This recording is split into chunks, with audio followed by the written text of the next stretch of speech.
coverage of tonight's football competition here at the high school level between our very own and much-loved Griswold Wolverines versus the Lancers of Waterford.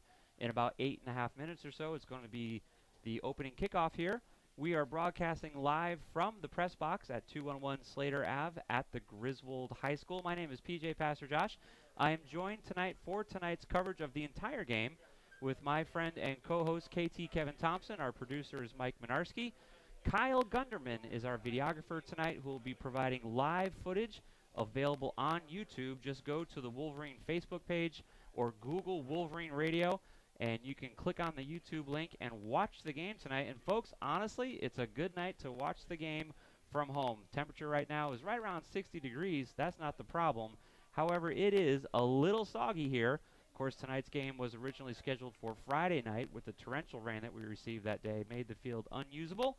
However, tonight it looks to be a go, but it will be a classic muddy football competition. KT, talk to us a little bit about our opponents tonight, the Waterford Lancers. Mud Bowl 2018 brings Waterford into town.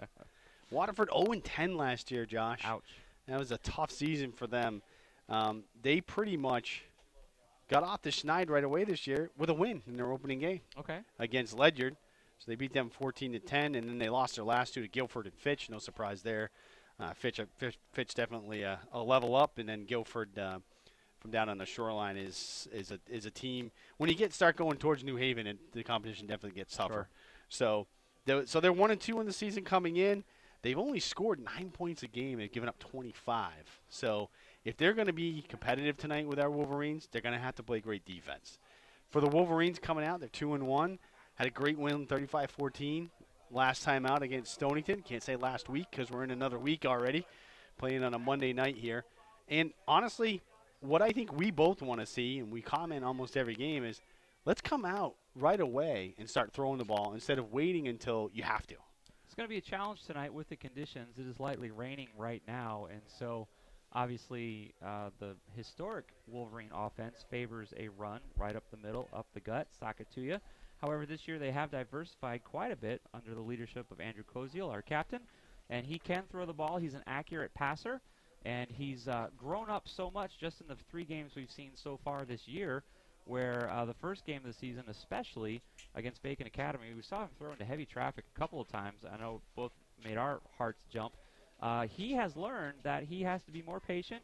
He has to be willing to scramble. He might even have to take a sack or throw the ball out of bounds. And so we'll see tonight how much he's able to throw the ball with the rain that we're having tonight. Again, lightly raining here at Griswold. The fans are slowly starting to trickle in here. The benches are wet. There's umbrellas up all over the place. About 6 minutes or so until kickoff tonight. And like Kevin said, we're hopefully cautiously optimistic that the Wolverines will use this opportunity to hone their pass offense.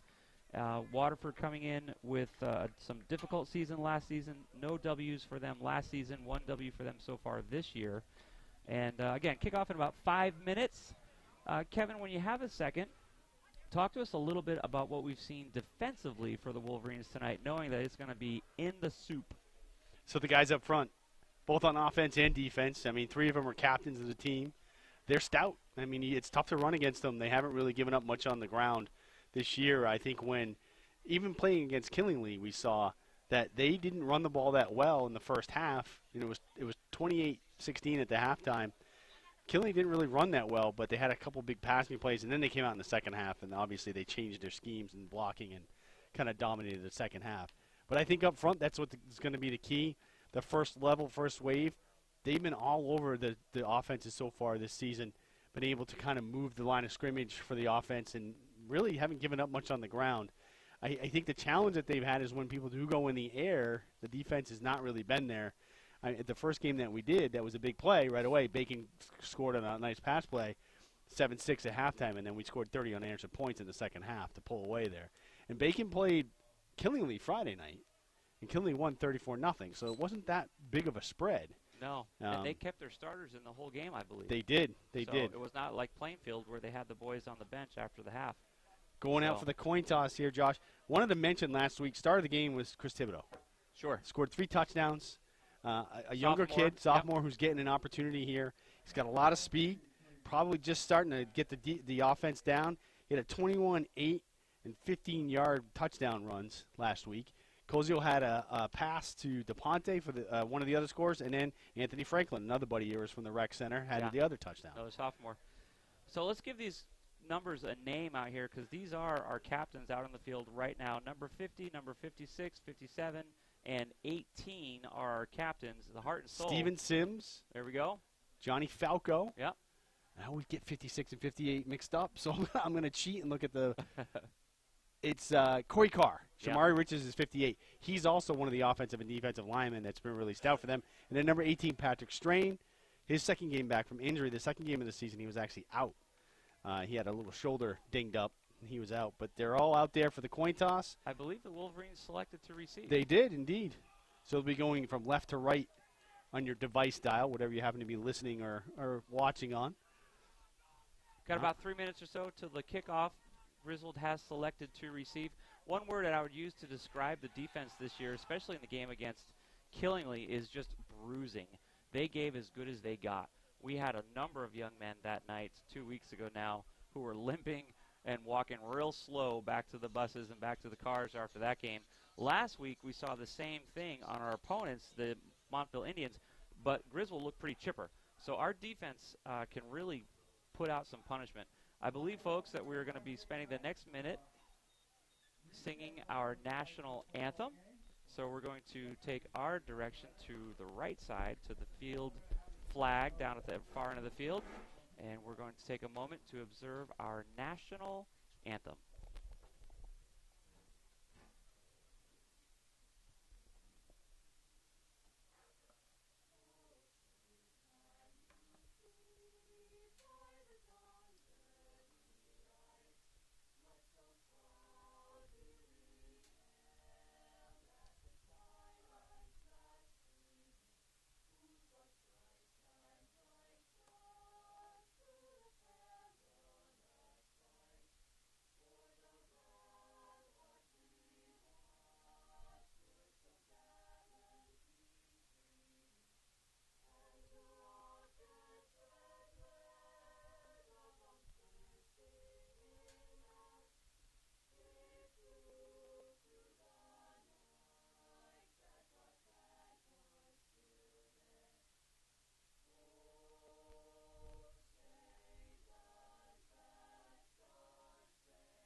Ladies and gentlemen, that beautiful rendition of our national anthem provided by the Griswold Chamber Choir. I don't know if you could hear it or not through the air, but the percussion was provided by the sound of raindrops on umbrellas.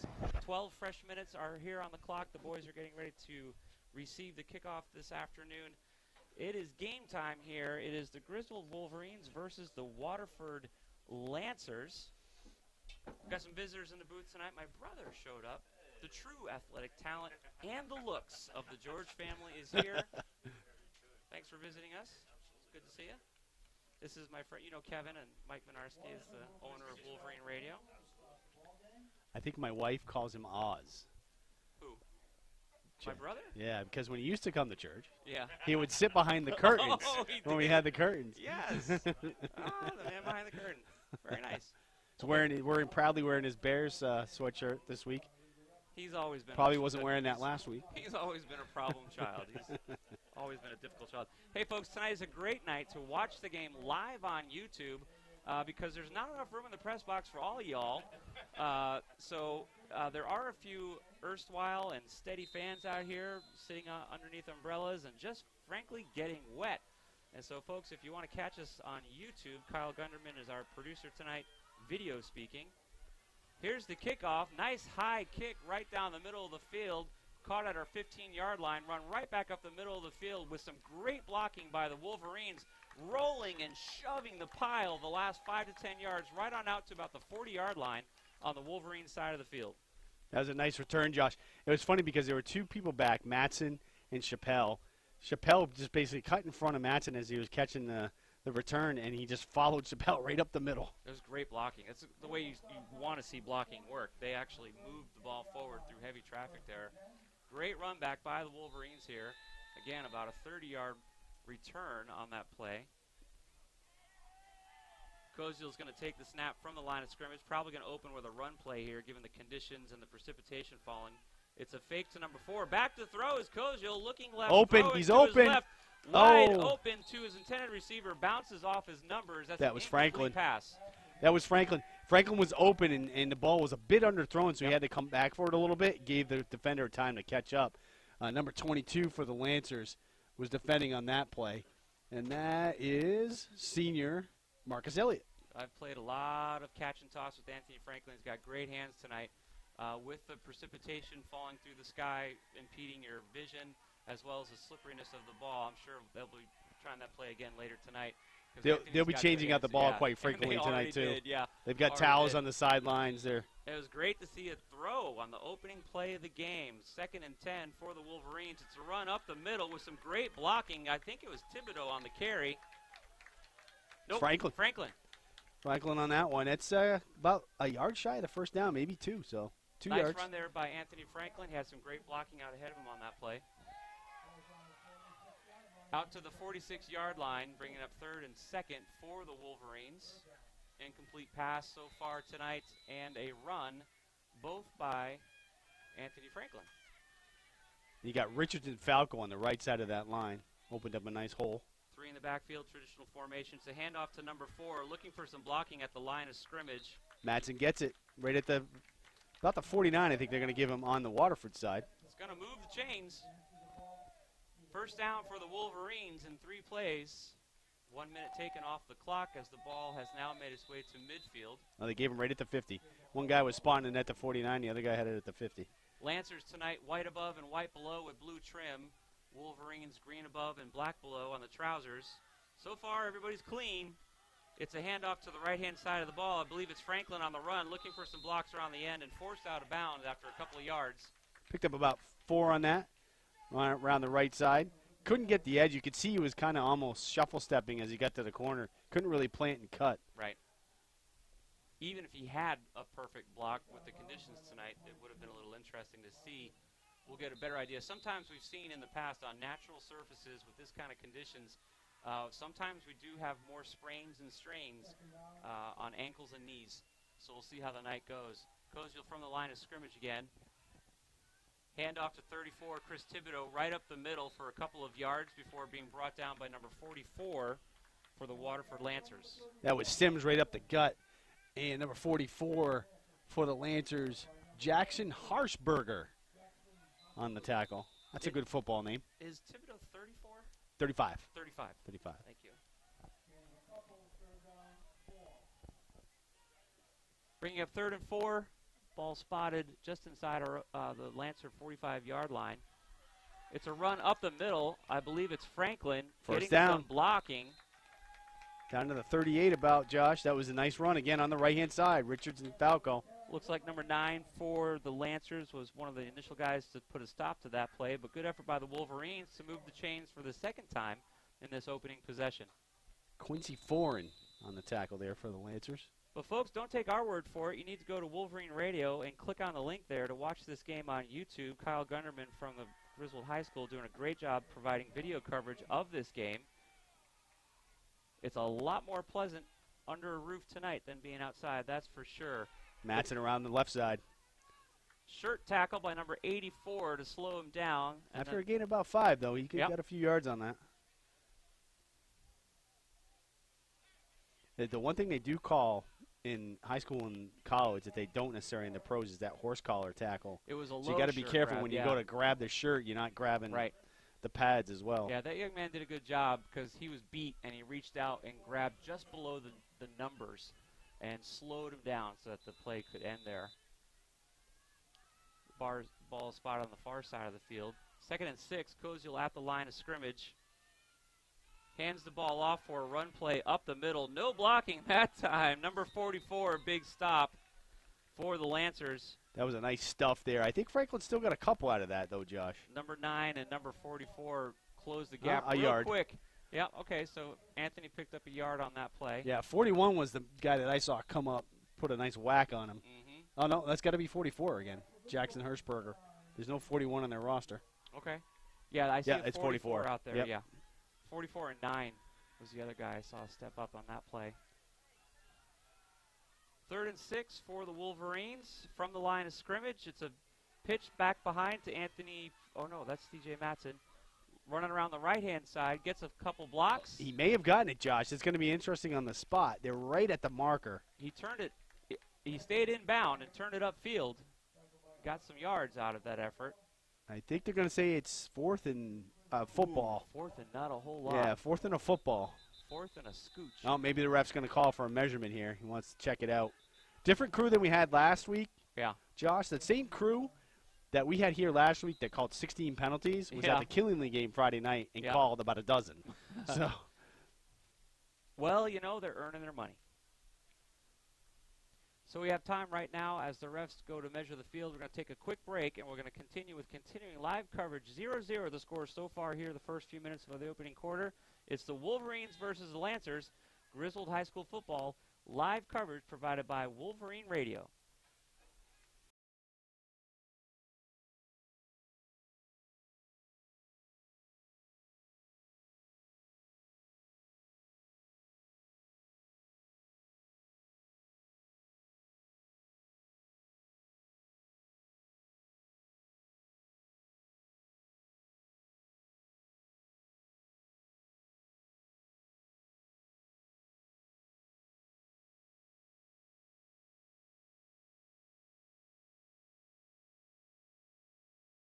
Ladies and gentlemen, welcome back to continuing live coverage. It's the Wolverines versus the Lancers, 0-0 here early in the quarter. 3 first downs for the Wolverines. he's got two open. He's got two Koziel open. back to throw. He finds Wolverine, number 22, I believe, was the intended receiver.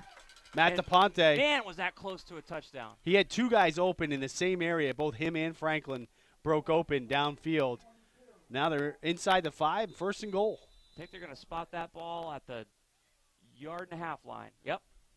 Wow, that was a nice play. So Koziel looked to the right, through to the right. Had 2 intended receivers, like KT just said. So the boys are knocking on the door. 7.5 minutes remaining in the first quarter. It looks like it's going to be a keeper and a run right in the end zone. Sure enough, Koziel takes the snap, and his boys move the pile. Mowed him down. We'll take 6 for the Wolverines here early in the first quarter. 3 first downs. E-Dog coming out for the one extra. Completed pass for a gain of about 20 yards, which set up the Wolverines for a 1.5-yard run by Koziel, quarterback keeper. 6-0 as E-Dog, number 64, comes out for the extra point attempt. Koziel, of course, is going to take the long snap. Koziel's wearing pink cleats tonight. That's new. October. Breast Cancer Awareness Month. Yes. Wow, that was a high kick by E-Dog. Did it Was go it in? enough? No, it good. fell short, I think. I think he hit the upright. That's what it looked like. A little left and a little not long enough. So, folks, we're going to take a quick break. It's 6-0 here at 211 Slater Ave. It's the Wolverines versus the Lancers. Don't go anywhere. Continuing coverage of Griswold High School football brought to you by Wolverine Radio. We forgot to mention the kickoff. I'll do it. We'll just talk about it when you come back. Yeah, I will.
4th and 3. That cost them the game, the Colts. Yes, it did. Yeah, that was a head scratcher right there. Oh, low line drive punt bouncing at the 40, Get out of the way, get out of the way. 35. Wolverines dashing out of the way to let the ball roll. It's just too wet tonight to try and control a kick like that. Ball's going to be spotted right around the 29-yard line in Wolverine territory. I think we've got time for a quick break here, Mr. Murnarski, while the boys reposition their crews. You're listening to continuing live coverage of Griswold High School football. 6-0 so far, Wolverines on top, provided by Wolverine Radio.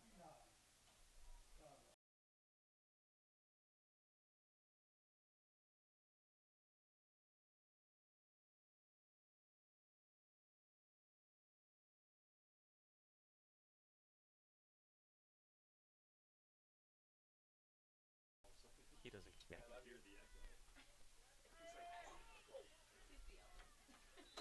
9 seconds. All right, that first play, they got about 6. 2, 1. Good evening, ladies and gentlemen.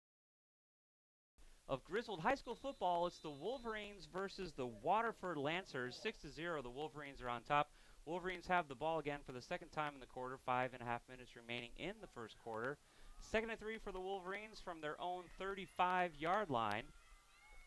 As Koziel's taking the snap from the line of scrimmage, he hands the ball off to Anthony Franklin, looking for some blocking, gets a block or two, and then falls forward for, what do you think, 2, maybe 3 yards? That'd be about 3rd and 1, I'd say. Yeah, he had gotten loose, but somebody grabbed him by the ankles. Number 44 again, Harshberger. Franklin seeing some good playtime tonight. Sophomore. He's been out as the intended receiver a couple of times, and he's run the ball. Looking for Thibodeau on the sidelines, Josh, because did he even kick it off in the beginning? I couldn't tell you, but I have not called his number And I don't yet. see him on the sideline. That's I don't see at interesting. 35. Well, hopefully he's doing all right. That would explain Chris why Thibodeau. Anthony's getting so much coverage, though. Another handoff to C.J. Matson, number 4, to the left-hand side of the ball. Looks like he Wrapped got up it. after a couple of yards. Looks like he got the first down. Oh, our producer just said he had an in-school suspension, Josh, so that precludes you from playing, I Mr. see. Thibodeau. Well, I wonder if Pastor Josh needs to have a chat with his boy. Inspire him a little bit. I'm good at that. Inspiration and revelation. That's right. 1st and 10 for the Wolverines, 6-0, 4 minutes remaining in the first quarter of play. Handoff to the left-hand side of the ball. Pyle moving forward a couple of yards. And a couple 3. Koziel coming There's over a this. late flag on that play. On That the was Montville super side of the late. ball. Wow. Did That's got to be some unsportsmanlike that's the back conduct. judge. The play was. He's conferring with a couple of the other officials. That was a super late flag, like you said. It has to be unsportsmanlike because there's nothing going on. The play was dead. The boys were going back to their respective sides of the ball. I didn't see anything, but And another official comes over. 4 of them now having a conversation. so far the field and the conditions don't seem to be playing as big of a factor as I thought they would be at the opening of the game. Still lightly raining here. It's plenty warm out. That's not the issue. The field is wet, and it shows a little bit of wear and tear, but nothing crazy. And so far, we really haven't seen anyone slip. We haven't seen anyone lose the ball because Not they couldn't yet. catch it. Personal foul on the offense. On the offense. Personal foul called against the Wolverines. And we did not see it, folks. I know, Kyle, if you're listening to us, maybe we can replay that last play and maybe give us some insight there about the personal foul. If you're watching on YouTube, you might see a replay of that play. Otherwise, play is going to resume here in just another 5 or 10 seconds as the ball gets marched back towards the Wolverine side of the field, placed at the 26, 27-yard line now. I'm sorry, 22. Yep. 2nd and 25.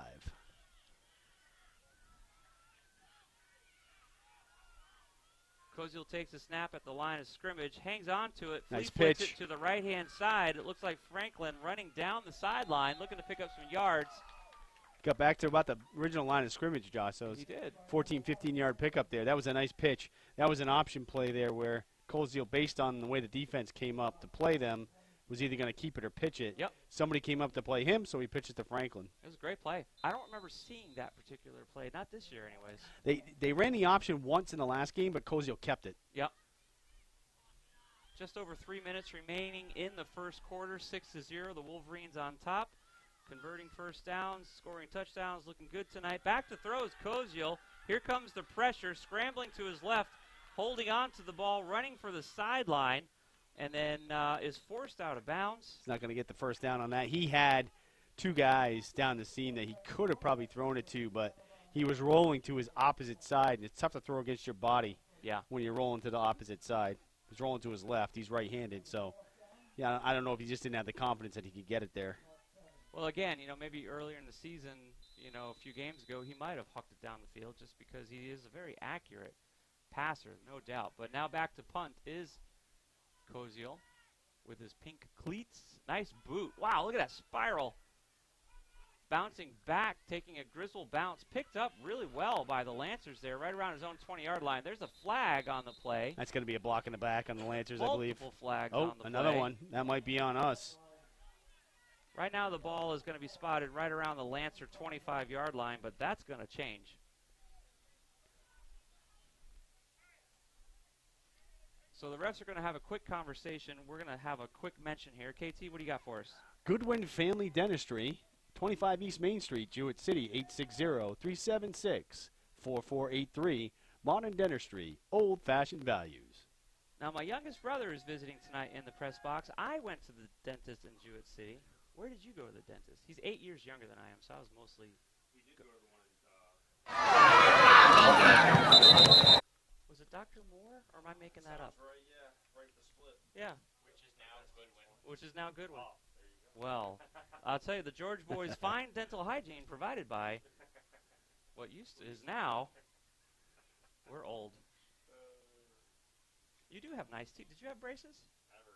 You never had braces? I had what was supposed to be an overbite, which was considered a bad Amazing. thing, but a good thing now. Amazing. The Tommy Hilfiger of teeth right here, my own brother. Thanks to Jewett City's best dentistry efforts. Well done. The jaws of the family. I had to have braces. I had to have braces. I had to have 4 teeth pulled. I had a floater that I had a chain put in my gum to bring down. Years of counseling. Oh. Had them for 2.5 years. 6-0 here at 201 Slater Avenue. Wolverines on top. The refs are still talking about this punt return. I think it was offsetting. It was offsetting penalty. So the ball was spotted. That's where he went down. I don't. They didn't walk anything off. That's what I'm like trying to figure out. Yeah, the ball was going to be right around the 25-yard line. Right Yeah, now even it's on the 23. yard marker guys are confused because they're just moving now. So a whole lot of much ado about nothing. Offsetting penalties on a beautiful kick by Koziel, spiraled and everything.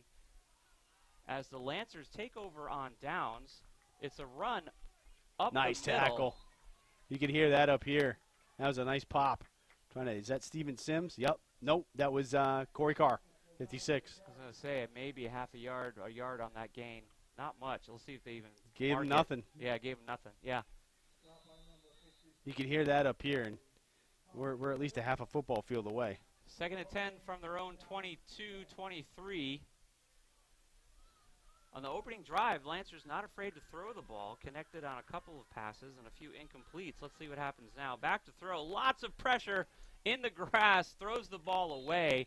Number 30 with the sack, basically. Devontae Fontaine and Steven Sims were in on that one. He had to get rid of it quickly, and he had no one to go to. So he just tossed it down the middle of the field. Very dangerous. Yeah. But Wolverines didn't see it coming, so they couldn't turn around and grab it. It's going to bring up 3rd and 10 for the Lancers. It's funny because they have come out and thrown, and they've thrown more than they've run, Yes. but the Wolverines seem to be ready for it today. Whoa. Field conditions seem to be getting a little bit sloppy as the Wolverines hurry off to the side of the field to avoid a penalty. That's a pass and a completion First down. for a first down by the Lancers. And should have been a penalty. Yeah, because he was still on the He field. was still when on the ball was field. snapped. Should have had too many men and the completed pass. That's the first down for the Lancers. It is. The one other first down that they had, the completed pass, was called back because of a block in the back, or holding, I should say. Lancers trying to get something going here with less than 2 minutes remaining in the first quarter. 6-0, the Wolverines on top after a quarterback keeper from a yard and a half out early in the first quarter. Wolverines were able to score. Lots from the shotgun here. Whoa, heavy pressure. Ball runs up the middle. Not a whole lot going on there offensively. Another flag. Another flag. Number 22 in on the tackle that time. Matt DePonte, Johnny Falco on that one. Something on the Wolverines. They're pointing to the Wolverine side of the ball with the flag. Face mask maybe as he was going down. Yeah, personal foul. Some type of personal foul. Didn't signify what type of personal foul, but. So the Lancers are going to get a break here with a minute and a half remaining in the first quarter. They're trailing by 6. Personal foul by the Wolverines here is going to move the ball down right around midfield. Yep, so that moves them into Wolverines territory for the first time. Two receivers to the left, two to the right, single back to the quarterback's left. Looking to throw, number 6 for the Lancers under pressure. He's got it. Unleashes a big pass. Intended receivers open. Touchdown. Beautiful catch. Touchdown for the Lancers. What a beautiful play that was. They tried that in the very first play of the game and didn't connect. The quarterback threw it a little too far. Didn't put enough air under it. This time, right in his hands, in stride. Touchdown. Clements tried to do a shoestring tackle and they got out of it. So that's number 10 there for the Lancers, Dan Annabellini. He's a senior. A replay of that beautiful throw there by the Lancers. As you can see, like Kevin was saying, right in the breadbasket. Not much you can do about that.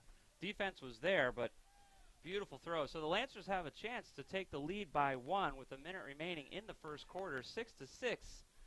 Lancers back for the extra point attempt. Number 18 is their kicker. High snap. Looked good. Boy, that sure looked good to It was. hear. So the Lancers are going to take a 1-point lead with a minute and 8 seconds remaining in the first quarter. That was a big 40-yard completion there, 45-yard completion by the Lancers. That is a truly devastating play. We'll see if they're able to repeat that later on tonight, because that's going to be tough for the Wolverines to defend against. The secondary defense so far this season has struggled a little bit on the pass protection, and that's a well-executed play. Even with a little bit of rain and a little bit of wet of the field, they keep changing the balls out pretty frequently. Quarterbacks are able to throw accurately tonight. So we got a good game, good competition going here. Lancers are going to kick the ball off here at the last minute of the first quarter. 7-6. Chappelle and Matson back for the Wolverines. Well, they're taking a long time to get out on the field to kick this ball off. Yeah, the Lancers are celebrating. Kevin, how many points did you say they've scored so far this year? They're averaging 9 points a game. Okay, they're averaging So they're 9. 2 under their average already.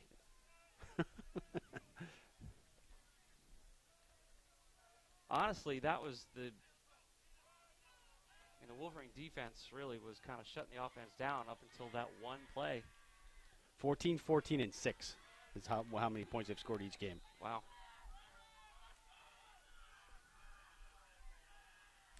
This kid's Here's got a the good kick. foot. Yeah, well, he sure does. Wolverines catch the ball deep in their own territory at the 6-yard line, begin running the ball back up to the 20. Play's going to stop right just short of the 25-yard line. Flag, another late flag on the play, multiple late flags on the play. That's going to be on the Lancers, a late hit on number 7. That's Christian Hightower. He's a sophomore for Waterford. Looks like the refs aren't going to need much time to talk about this one. Looks like the call is coming any second now. Here it is. You know, we're not down on the field, so yeah, late hit, personal foul. We're not down on the field, so it might be chippy down there, and the referees are like, all right, we've had enough of this. We're going to start calling these penalties and hoping that you're going to stop. I'm sensing a little chippy.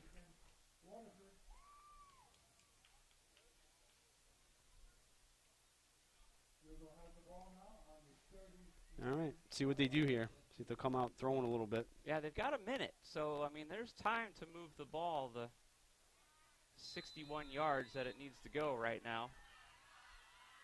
Koziel from the line of scrimmage. Backfield's in motion. Franklin with the carry up the middle. Gets a couple of blocks, and the play ends right around the 45-yard line. Yeah, it's a gain of 6. A nice run again by Franklin. We're seeing that our offensive line is able to create some halfway decent holes in blocking tonight for Franklin to run. Yeah, it's that right side again with Richards and Falco.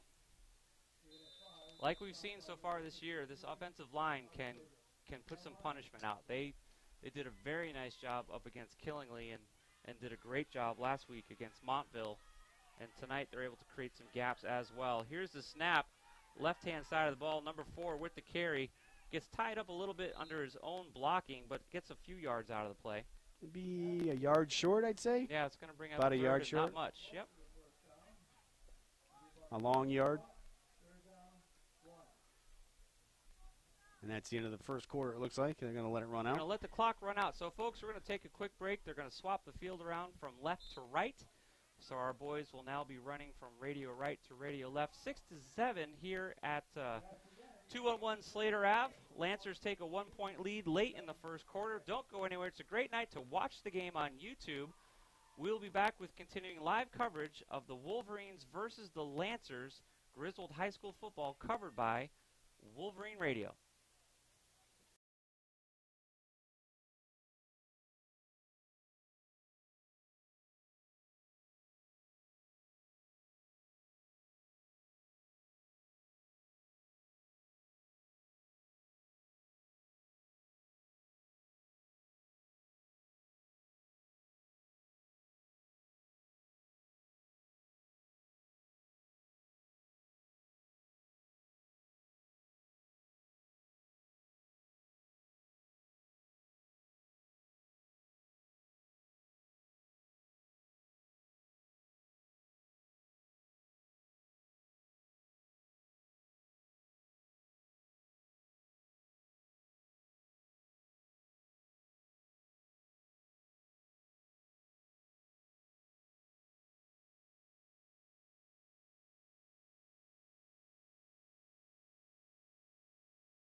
Gentlemen, to 211 Slater Ave. It's PJ Pastor Josh here with KT live from the Griswold press box. It's the Wolverines versus the Lancers. 6-7, the boys are 1 point behind. They have the ball running to the right-hand side of the pile. That play was stopped by the Lancers. Number 4 not able to pick up any yards there. This is going to be the first possession in the second quarter.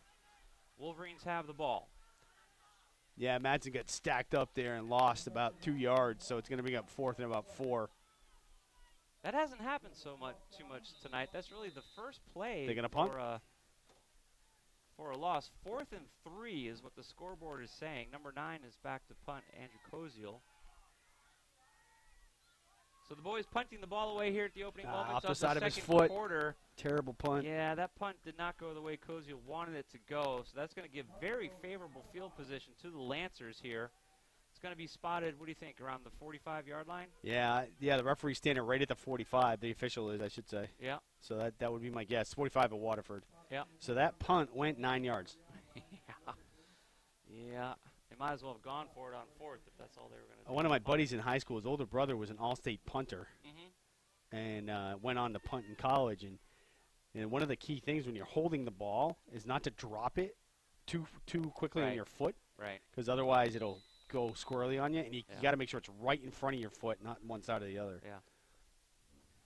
Well, the Lancers had a big 45-yard completion to end the first half to bring them to 7 points, 1 point above the Wolverines. It's a run this time, though. He's struggling to get out of the backfield. Nice tackle there. DePonte.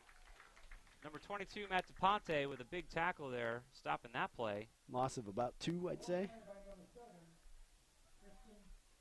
So the Lancer offensive line not able to shift and provide the blocking because DePonte got right in behind in the backfield and created pressure right from the get-go on that play. Yeah, the umpire was spotting it back at the 45, the original line of scrimmage, and the referee's like, no, back here. That didn't happen. A couple yards back here. Yeah. This quarterback, because he takes the ball from the shotgun and he drops back, the ball is 10 yards behind the line of scrimmage sometimes. Throwing to his left-hand that was a quick side. out. The ball slipped out of his hand, and the receiver slipped as well. Yeah, So. number 18 was the intended receiver. He was open, but not able to grab that pass as he fell before the ball really even got to him. Sam Menders. It's about the frame of Ezra, 6 feet, 155. Yeah. Yeah, he was open. You're right. That was the first. I'm gonna have to say that was the first obvious turf play. You know, where the kid just totally lost his feet. Yeah, his feet slipped out from underneath him. He couldn't make the cut. Obviously, the field is wet tonight, folks. This night's game was canceled on Friday because of the rain that we had. But with the rain today, it's still wet. It was a keeper up the middle after a fake, but the Wolverines stopped that play pretty quick. Right at the line of scrimmage, so it's going to be 4th and about 12. Oh, maybe 13. They actually pushed him back a yard. What's interesting, Kevin, is that we're seeing that really offensively the Lancers are struggling with one big exception. Deep passes. Deep passes. Because this guy. Which makes you think, why are they not doing it? Why are they not doing it more? And we scratch our heads, whether it's the Wolverines or the opposing team. When things are working, why are you not doing that more? Yeah. Let's see. Who do we have back to receive the punt? Chappelle, I want to say. I think that's him. Number 5, yep. Ooh, High wow, snap, almost. but brings it down, punts it off. It's going to be about a 30-yard punt. Takes a Wolverine bounce, and the Lancers hustle on it before it can go any further in the wrong direction, according to them. About the 38-yard line is where the Wolverines are going to take over on downs. About a 21-yard punt. Considering the high snap and the pressure that the Wolverines applied on the punt, that's actually a pretty good punt for them. 6-7. Wolverines trailing by 1 point, 9.5 minutes remaining in the second Wow, they are quarter. getting the spots so wrong. They just gave the Wolverines 2 yards. They did. The ball did not. It bounced at the 38. Huh. I think we need some eye tests for some of the officials here. Koziel's going to take this snap from the line of scrimmage. Now, that doesn't mean a whole lot. He can throw or run from this position. Drops back to throw. Good time. Throws into heavy traffic. Intercepted. That ball was intercepted by number 22 of the Lancers. Unfortunately, Kevin, that was a return to what we saw in that first game against Bacon Academy. He did not have an open receiver. He did not. Marcus Elliott and one of his teammates were both behind the receivers from the Wolverines. He should not have thrown that ball at all, at least in that area. If he had another outlet, it would have been better to check down, maybe take a shorter pass. Unfortunately, the intended receiver, number 22, must have taken a hit. He's going to need an injury timeout as he's. I think he landed awkwardly, Josh, because he was kind of turning when he was fielding the ball. So we're going to take a quick break, throw some love to our sponsors. Don't go anywhere. 6-7, Wolverines trailing by 1. We'll be back in just a few minutes. You're listening to continuing coverage of Grizzled High School football right here on Wolverine Radio.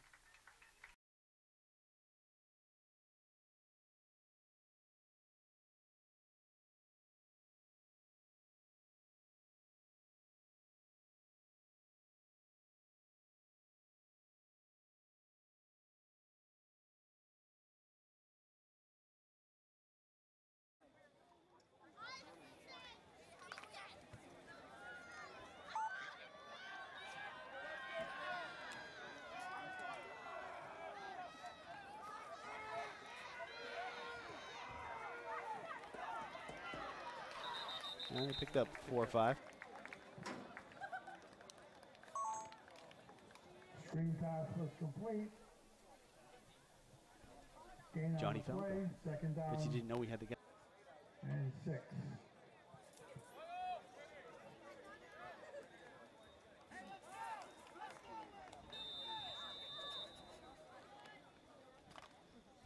One behind the Waterford Lancers. Waterford has the ball. They just ran a play for a gain of about 4 or 5 yards on a screen play, stopped by Johnny Falco. Second snap of the possession here for the Lancers. Nice play. That play was broken up early by number 30 on the Wolverines. Devontae Fontaine in for that tackle for a huge loss. They pushed him back about 6 yards.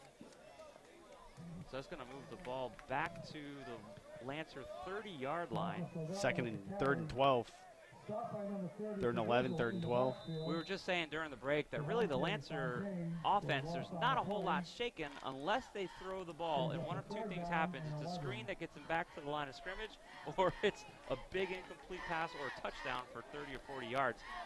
So we're looking to see if they're going to keep throwing the ball because that's what's working for them. Back to throw. Under pressure. Under pressure. Gets the ball away. Screen pass. No, incomplete, they're calling it. Oh, it was in the ground. Number 4 was the intended receiver. And the quarterback got drilled Yeah. by Steven Sims. So what's happening is if he has time, he will launch that sucker for a good 20 or 30-yard completion. If he doesn't, he's going to do a short screen. And that time it was an incomplete screen over the center. And they're going to have to punt the ball away. Wolverines are providing good pressure here defensively. Quarterback, unless he learns to scramble a little bit to the left or the right, but even then, it's not just one Wolverine coming in, it's 2 or 3. Chappelle's back deep. To receive for the Wolverines. Nice punt here by the Lancers. Ball bouncing through the 35-yard line. Looks like it's going to be downed by the Lancers at the Wolverine 33. The boys are going to take over on downs. We've got time for a 30-second spot. Mr. Morarsky, let's do it. Don't go anywhere. 6-7 down by 1. Wolverine ball. You're listening to continuing high school football coverage right here on Wolverine Radio.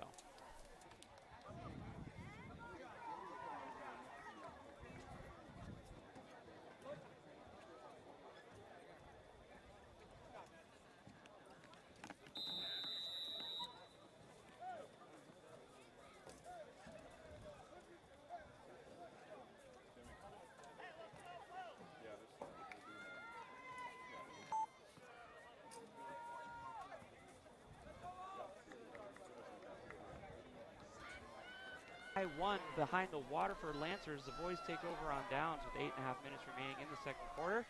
It's a handoff to the right-hand side of the ball. C.J. Matson looking for some blocking, trying to get around the end. Not getting it. Heavy traffic. Lost a yard or 2 there for the Wolverines on that run. Yeah, Matson, let's see what they spotted. He may have lost 3. I think they all the way back to the 30. He tried to get around the corner, but he ran into his own blocker. They haven't had much success with him on the corners. Franklin earlier in the game, he was getting around the corner.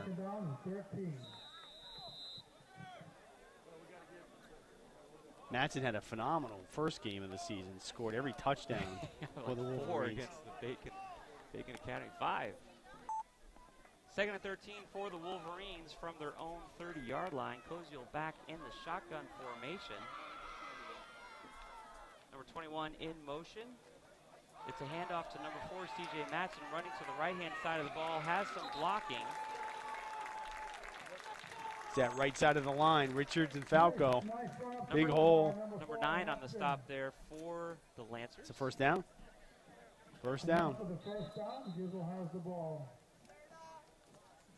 What? No, what? He was past the yard marker, and they're marking him short by a yard. About a yard short. Third down. Okay, well, we got 2 free yards at the beginning of the drive. They just took 1 back. Yeah, exactly. It all works out, man. They know what they're doing. It's good. It's good. 3rd and 10 is what the scoreboard is Should saying. say 3rd and 1. That's not right. Drop to 0. There we go. 3rd and 1. It's a handoff up the middle with the first down. Flag down. Good blocking there by number 20. It's going to be a hold on Corey Carr, I think. That's where they threw the flag in that area. Let's say number 21 did a good job clearing out there. Devin Chaikow. But there is a flag on the play. Yep. Yeah, holding all day. Yep. Corey Carr, I saw when the flag was thrown, I saw what he did. He kind of took the guy down by his waist. You can't do that. You got to let go. If they're following, you got to let them go. Yeah. It is a spot foul, though, so it's from where it was. So it won't put them in a dire third in major situations, about a 3rd and 6, 3rd and 5, 3rd and 6. Back to the 37, 38-yard line. Like Kevin said, it's going to bring up 3rd and 5 or so for the Wolverines. Under 7 minutes remaining in the half.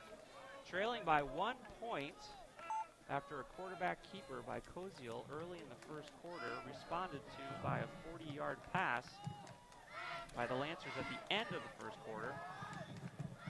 It's a run up the middle with some good blocking. He's Extra still on his yards feet. after He got contact. past the yard marker, so that should be a first down. Good That was job there Matson. by C.J. Matson. So three runs in a row to Matson between the tackles, and he gets pretty substantial gains. First down for the Wolverines. I'll tell you what, that was big-time yards after contact. I want to say he had a good 4 yards after I thought the play was At least. over. Had a little help from his friends up front. They were Sure. pushing him from behind. Yeah.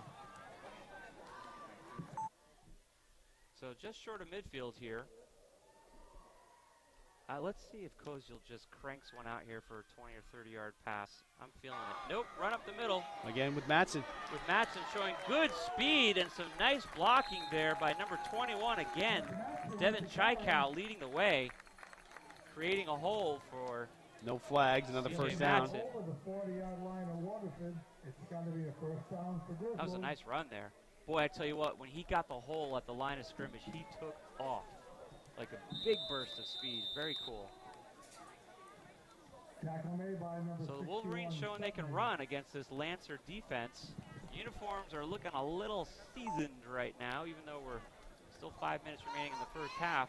Lancers are going to need a lot of bleach. Lancers are white above and below, so they're showing the most mud. It's another Again. run up the middle with C.J. Matson. Yards after contact again, rolling the pile forward with some good blocking there by the Wolverines. Not quite enough for the first down, but boy, Kevin, that's going to be close. Yeah, 8 yards, I'd say. Carry, hit by number 53, And this is offensive linemen love this, Josh. It plays called like this. All they know is that as soon as the ball snapped, they run as hard as they can and smash into someone. Just hit somebody. Yeah, This is an offensive lineman's dream. this is why we signed up. 2nd and 2 for the Wolverines. Run, run, run, run, run is what the boys are showing now. Shotgun. It's a run to the right-hand side. C.J. Matson is able to turn the corner and then runs into his own blocker, number 5, and then the Lancers brought First him down. down.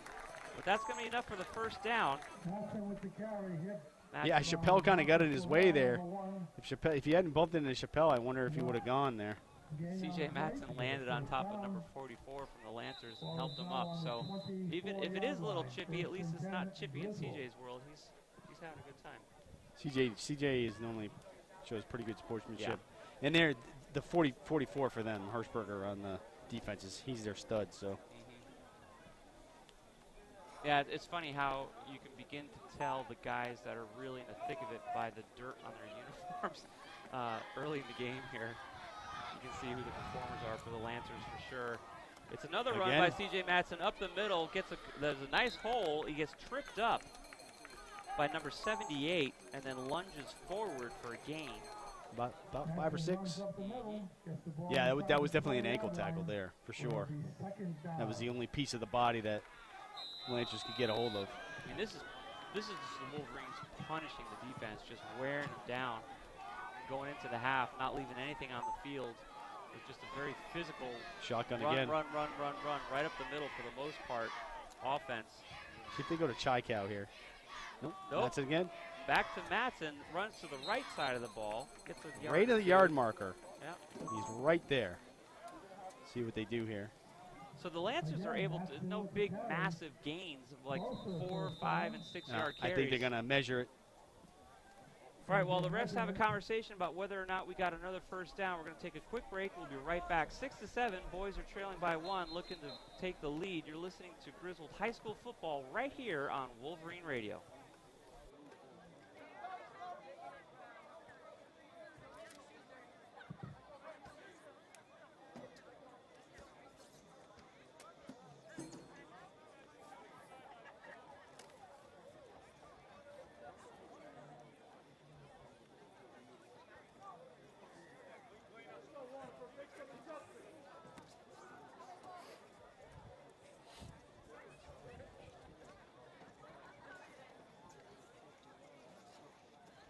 Down by 1 behind the Waterford Lancers, and they're saying we're short by inches for first down. It's going to bring up 3rd and not a whole lot.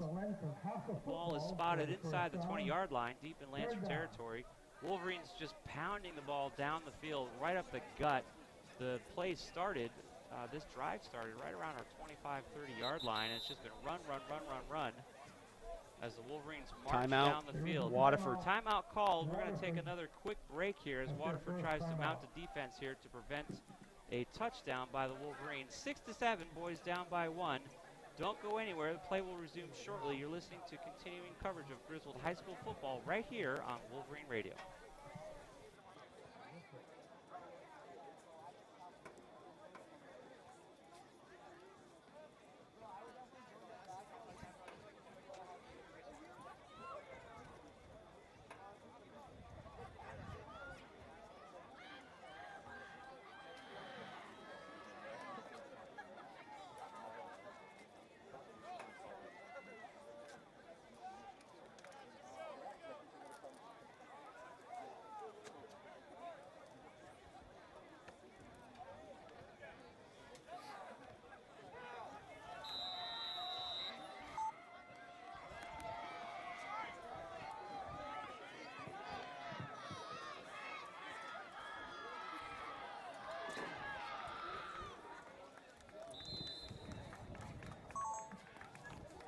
Griswold push up the middle, enough for the first down. They'll have the ball, 1st and 10. Sims with a carry for the first down. So Wolverines are going to have 1st and 10 down inside the 10-yard line. Look at the score here late in the second quarter. 3 minutes remaining in the second quarter. Boys are trailing by 1, 6-7. Both touchdowns were scored in the first quarter. Wolverines were first to score early in the game, followed by the Lancers late in the first quarter. All run plays this play. And so far it's been about a 60-70-yard drive from the shotgun. Nice It's pitch. going to be a run to the left-hand side of the ball. Chai-Cow. Looking to get around the corner. Chai-Cow picked up. No, I don't see any yellow hankies. I believe he was forced out of bounds right around Picked up about 5. inside the 5, yeah. Yep. That's his first touch tonight. He was against Killingly. He was the one that Koziel hit for a couple bombs. Yeah, that was magic. They haven't really thrown it to him tonight, but that was his first touch tonight on offense. 2.5 minutes remaining in the half. The boys are 4 yards away from their second touchdown of the game, which would put them on top of the Lancers. Let's see if Koziel and crew can pull it off.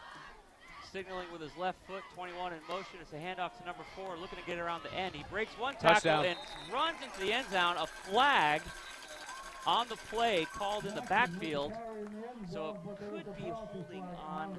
Yeah, the defensive Lancers. backfield, the umpire threw that flag. Pretty quick. And it was on the hit almost. Like when he got hit, he threw it. So I don't know if it was something he really that happened. broke a nice tackle there and was able to get into the end zone. What CJ do Matson we have there. here, Mr. Referee? Yeah, they are. They're walking it All back. right, so that's going to be against the Wolverines then. Face mask. No, face mask on defense. Oh! No, they're just getting ready for the extra point attempt. That's what they're doing.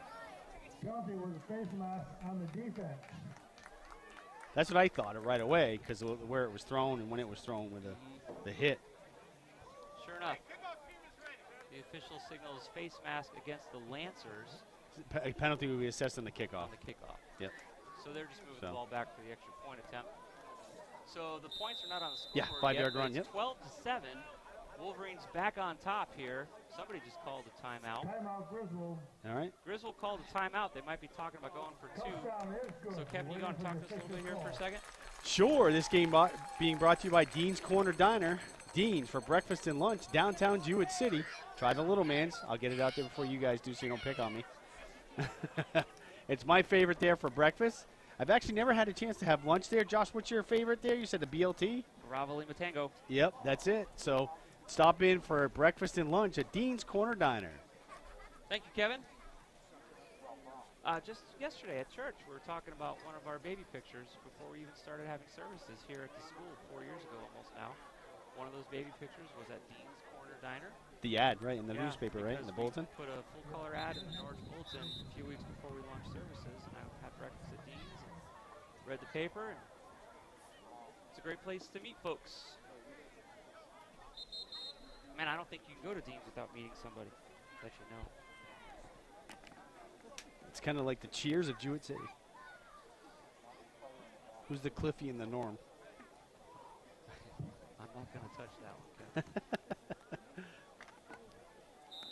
All right, let's see if the boys are going to go for 1 or 2 here after that touchdown. 12-7, the boys back on top by 5. Going for 2, Wolverines, Koziel passes the ball to the right-hand side, hands the Matson's ball in. off, rather, to Matson, who runs it in the end zone.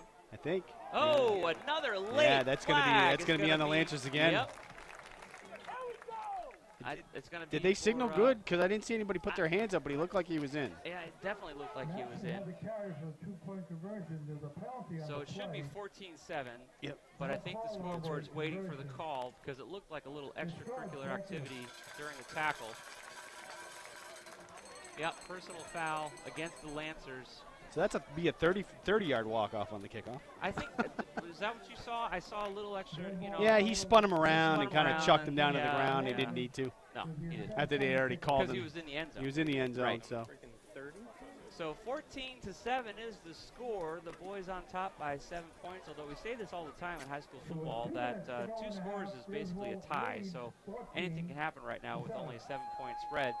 And we have seen that when the Lancers connect, they connect big for 40 or 50-yard gains. But right now, the defense is the name of the game right here. As well, actually, this offensive drive was run. Our offense showed that we can run the ball for 3 to 6 yard gains and move and convert first downs and put it in the end zone and use up a lot of time. That was a good, was that a 6 or 7 minute possession? At least, yeah. These officials are so confused about the spot of the ball tonight. So it's a 15-yard penalty. Well, there They were 2 normally, penalties assessed right. on this. They normally kick off from the 40. Yeah. So that would be the 45 That's right. of Waterford. That's They correct. would be able to be kicking off. I'm not sure how they're assessing the Personal second foul. penalty. Yeah. Okay. Everybody's confused. So the ball normally is spotted in Griswold's own 40-yard line. Now it's being spotted in Lancer territory at the 45. There were 2 penalties assessed. So one on the Matson's touchdown. doing the kickoff Interesting. job tonight. Have we seen Matson punt the ball? Not until today. Normally Thibodeau punts the ball, but he's not in uniform tonight. So Matson, it was first quarter, it was Anthony Franklin. Got some great runs and a catch or 2. Now it's C.J. Matson with the touchdown and the extra point. Ball sideways on the tee. Covered up by the Lancers just inside the 35-yard line in their own territory. So given the fact that the ball only was punted from the Lancer territory, that's pretty good field position for the Lancers. They've got 2 minutes to try and make some magic happen. 14-7, the Wolverines are on top. So far, I've only seen one obvious slip. I'm sure the boys would have a different story to tell. But the field condition really, and the rain's kind of sizzled out here a little bit. It's just wet, but not actively raining anymore. From the shotgun, Lancers take the snap. Rolling to his right, running to his right. Quarterback's just going to keep this one, looking for some blocks, runs out of bounds. Did I just see a late flag again? I don't see yellow on the field. Okay. Oh, there is. Where? It was on the near side as the quarterback was running out of bounds, but nobody touched him. I wonder if there was an illegal block by the Lancers that made that clean run out of bounds possible. So he gained 5 yards. Let's see what they walk off I here. think that's the first time we've seen him hold on to the ball and just run. Personal foul. Holding Holding. offense. Yeah. Okay, so it was. Yep. End of the run, so it'll be 1st and 15 because he gained 5 to lose 10. I totally missed that flag. I saw it through the binoculars. Saw a flash. Looked like a canary darted out. You know I what? saw it for a second. You know what's really getting me sometimes is I see the white pom-poms Yeah. as I'm watching Yeah. them run, and I'm like, is that a flag? Yeah. Because the Lancers cheerleaders have the white pom-poms on the opposite side. Our cheerleaders aren't even out here, huh? No. Back to throw. Lancers. Low. That ball Too is low. low and away. Flag in the Another back- flag backfield. in the backfield. That could be holding again as there was pressure. The pocket was collapsing around the quarterback. He had to get rid of that ball. That was thrown by the referee. Holding again. Steven Sims says it's holding on the Lancers. And it is. So that'll bring up a 1st and 25. If they wanted to score Nice. before the end of the half, they're moving in the wrong direction. Yeah. They've only had the ball for 9 seconds. That was a They've had 2 penalties and they've lost 15 or 20 yards. There's a song on the Rocky III soundtrack. Holding against Waterford, backs him up. Still 1st down and long. Well, Yep. I mean, the Lancers are a halfway decent football team, but the penalties are killing them. Yeah, that's a ninth. Not for them total in the first half. The refs have made it clear Going that they deep. just can't do that. Got him. Intended receiver Nope, number dropped it. Incomplete, 64, I believe, for the Brings up Lancers. second down. 64 would be ineligible unless they're reported because that's an offensive lineman's number. It's a 4, I get that, but I can't Yeah. see the. Oh, wiggle the mouse. 84, Maybe number 84. 84. Got it. That sounds better. Marquis Smith, senior, 5'11", 160. Incomplete pass, bringing up second, and oh my goodness, for the Lancers here. Deep in their own territory. Back to throw, looking to his right-hand That's gonna side. be He has number completion. 10 wide open. Wolverines converge on the play and stop it. Ball comes out at the end. They're going to whistle the play dead. He was down. Number 10. Yeah, He was down. just shy of the 40-yard line. Yeah, they got out to the 38, so they chewed up quite a bit there. So it'll be third and manageable. They Wolverines are definitely playing a containment defense Third and about there 7. because number 10 was wide open. He turned the wrong way, Josh. Had he turned over his left shoulder and gone down the sideline, no one was there. Yeah. Instead, he turned to the right, back into the defense. Back to throw again, looking to his right. Same guy. Completed pass brought down. First down. First down for the Lancers. So a minute remaining in the first half of the game, 14-7. Wolverines are on top. Lancers trying to put together a little bit of drive here, struggling with the penalties tonight. They haven't developed a running game at all that I can really remember. No, they haven't been able to. And we were talking about that earlier. The defense for the Wolverines has been stout with the run. Yeah, they have. So it's a air attack, slipping on his right foot as he goes to open. throw. Wide open, number 84. The boys are struggling to bring him down. They force him out of bounds right around the 10-yard line. Big completion by the Lancers. Fires up their sideline a little bit here. Chaikow on the coverage there, and then Kojo came over to help push him out of bounds. Again, that was Smith. This is like a copy and paste of the end of the first quarter. Almost exactly.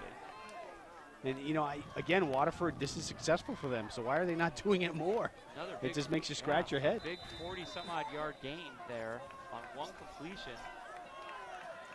Brings him down inside the 10, first down. Handoff. Fontaine was at first point of contact. They go back to the run, but the Wolverines are just shutting that down. Timeout, Lancers. Lancers going to take a timeout, which gives us a second to take a quick break for the conclusion of the second quarter. You're listening to continuing live coverage of Griswold Wolverine football right here on Wolverine Radio.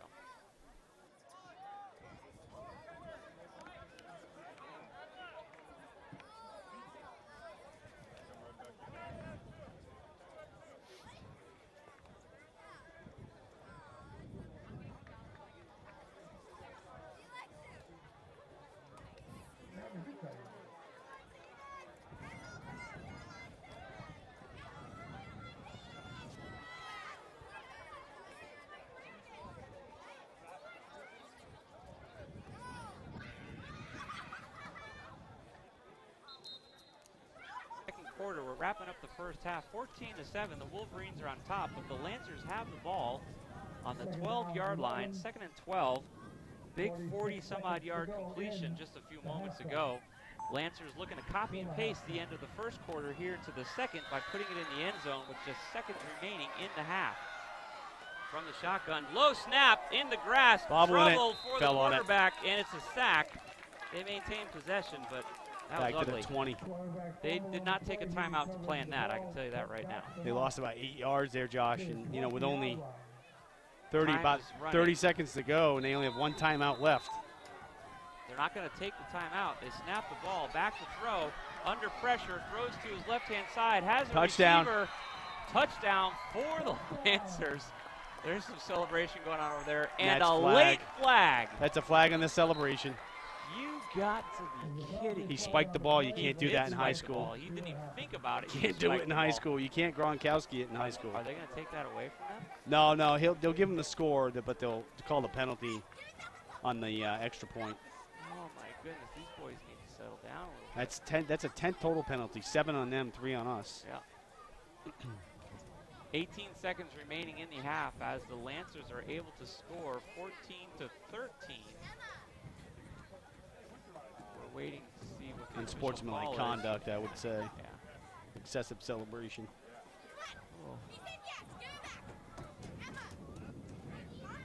So we'll see if the Lancers go for 1 or 2 here. 1 would tie, 2 would put them back up by 1. That's not a personal foul. No. Unsportsmanlike conduct.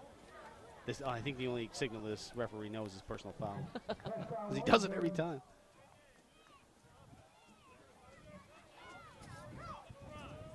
Okay, so they're saying a 5-yard penalty. There's no personal foul. That's a 5-yard penalty. Yeah. So there's no such thing. Personal fouls are 15 yards. Yeah. Unsportsmanlike conduct is 15 yards. Yeah. So I don't know if they're just giving them a gift here or what the deal is. I don't know. Looks So- like they're going to go for 1 point Yep, here. The extra point. to try and tie the game. So that was a 20-yarder. 18 seconds remaining in the half. Snap and the set, and it's deflected by the Wolverines. No extra point. Nice block there. Sure Good was. penetration up front. So my guess is that's going to be the half. They're going to kick the ball, but there's Yeah. only time for 1 play, maybe 2 at the most. That's what I just said. I think Sash just said 7 personal fouls in the first half. I was just saying before you walked in, Sash, I think it's the only signal he knows. Because that's not a personal foul. That's unsportsmanlike conduct. You can't spike the ball in high school. That's the rule. Sean Sass joining us here in the booth. He's been outside on the sideline. Sean, has the rain stopped? It looks like it has.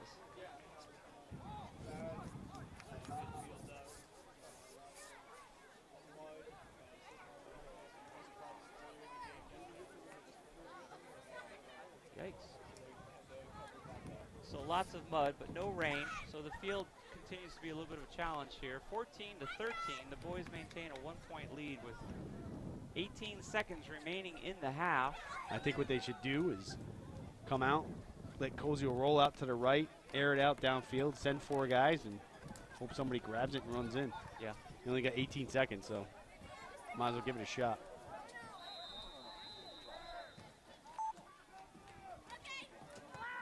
Here's the kickoff by the Lancers, caught by number 54 right around our 44-yard line, brought down by the Lancer defense now. Jaden Ellis, one of our linemen, Only took 4 seconds off the happy clock. to touch the ball because they normally don't. So. Right.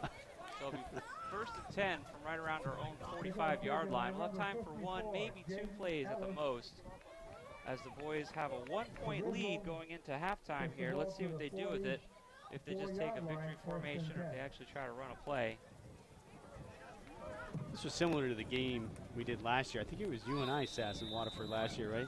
Close at halftime, and then Griswold scored a couple times in the second half. 29-13, I believe, was the final last year.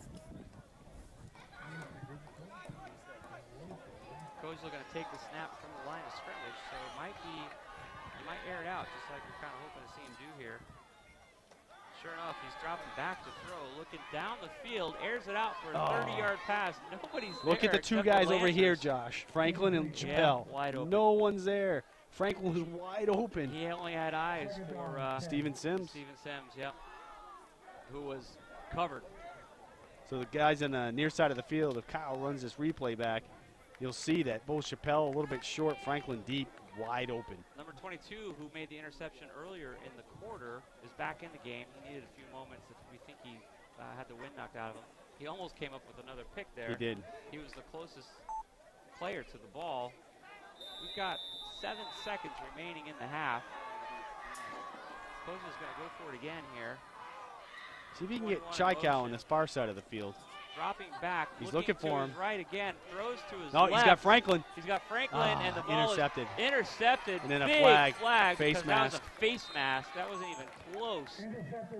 Ball was way underthrown. Franklin was wide open, a couple yards behind the defense. And he threw it a little short, and Chappelle had to play defense on that one and wound up grabbing the face mask from one of the Lancers. I see 3 flags on the field, and it's whipped his head around. It was not even close. Let's see what the penalty. He definitely reached up and grabbed and pulled. So that'll be the 8th personal foul penalty. So there's no time left in the half. 14 total, 12 total in the first half. 14-13, and yeah, again, just, I mean, the ball's thrown great, but nobody's there.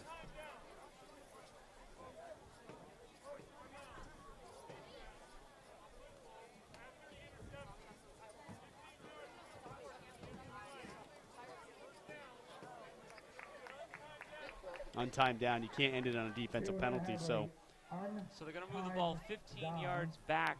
Penalty was against Griswold. Face mask. So 38 at Waterford, I think, is where they're spotting the ball, Josh. So Yeah.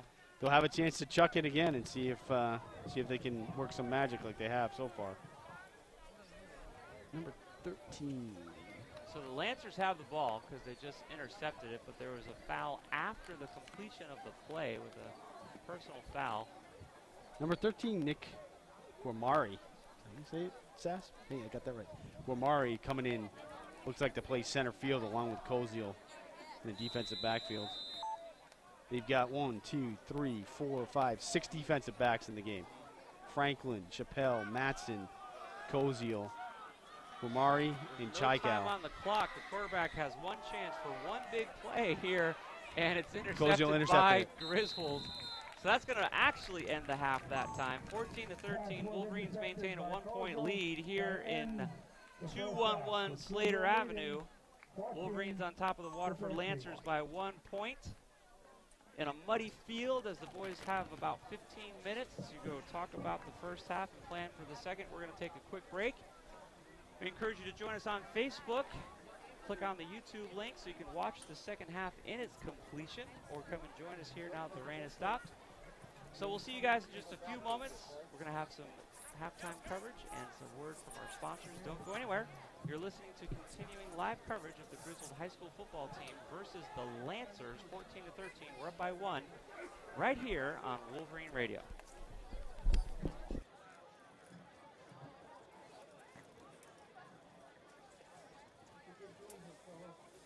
So far, yeah.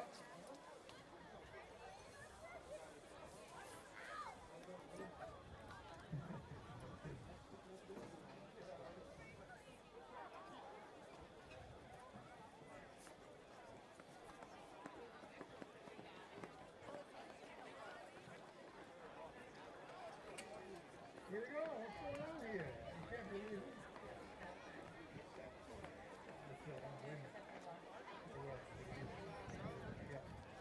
Take it easy.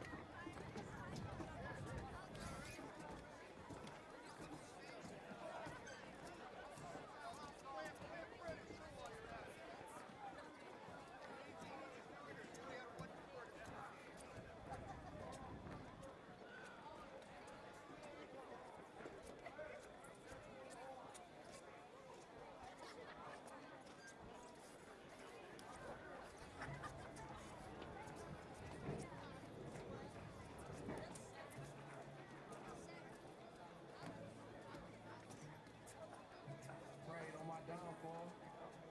Prayed on my downfall.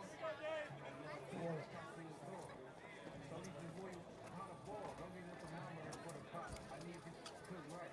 Let's keep that water 400 degrees Fahrenheit. You ever been inside a federal courtroom? You ever went to trial for your life? I wasn't here yet. It was raining. It was raining. Engineer, you don't want no baby mama. I'm nearly Kilroy. Remember when I used to use your eels to hit the road, hit the oil, make them big boy sales? Remember when you had them green things mail with vacuum seals, tried out to have them green things smell? Fans was on me. What you know about related to money? I don't know nothing. I just used to see them walk to the Coney. My body count go comparison to Cody. What did you take that low with the lawyer? My think was they money. Right on low project. Joe will tell you every day before school. I told her half bucks. Halftime show, everybody. Mike Winarski and Sean the Sassination Sass. Here at Griswold High School, we are at the half. The Griswold Wolverines taking on the Waterford Lancers. 14-13 is the score. Griswold up on top. It was almost tied, but Waterford missed the extra point attempt just a couple of minutes before the end of the half. I think it was 2:07 that was left in the half. Sean, we're going to come back in a minute and talk about it. It's kind of what you would expect It's a sloppy game. Yeah, very sloppy, and like you said, once we come back, a lot of stuff that's going to be crucial in the second half for both teams on both sides of the ball. Yeah, and it's kind of hard because they're not really getting a good grip on the ball because it is wet, and we're going to talk about that in a couple of minutes when we come back. We're also going to talk about the real reason why we didn't play Friday night. There's a lot of perceptions out there and guesses, I guess you could say, conspiracy theories on why we didn't play last Friday night, and we are playing tonight. And we'll discuss that in a little bit. Griswold, they're up on Waterford, 14-13. We're at the half. You're listening to Wolverines Football on Wolverine Radio.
Good evening. Welcome back to Grizzle High School. We are at halftime. Mike Minarski and Sean the Sassinator Sass. I got a different name for you every single time, but of course, Josh came up with Sassination. Yeah, just now. A couple Yeah. minutes. Yeah. At the beginning of the game. Yeah. 14-13 is the score. The first score was, of course, Matson. Chris CJ with a, well, actually, no, it was Koziel with a 1 yard TD run. That was Matson. That was Matson with the keeper? Yep. Okay, and then of course, the 4 yard TD run from Matson in the second quarter. Anyway, it's 14-13, but the biggest thing we were talking about is it's been a very sloppy game, but a lot of penalties so far assessed on both sides, mostly on Waterford. A lot of personal fouls. Things seem to be getting real chippy out there in the field. Sass, you've been down on the sidelines. What kind of stuff have you seen? So this is definitely getting into a heated game. I mean, great game so far, like we said, 14-13. But these teams, They don't want to play on Monday. What do you want? Yeah, it's getting physical. I mean, we've had some late hits. We've had some, what have we had? People Face masks. talking, all this stuff.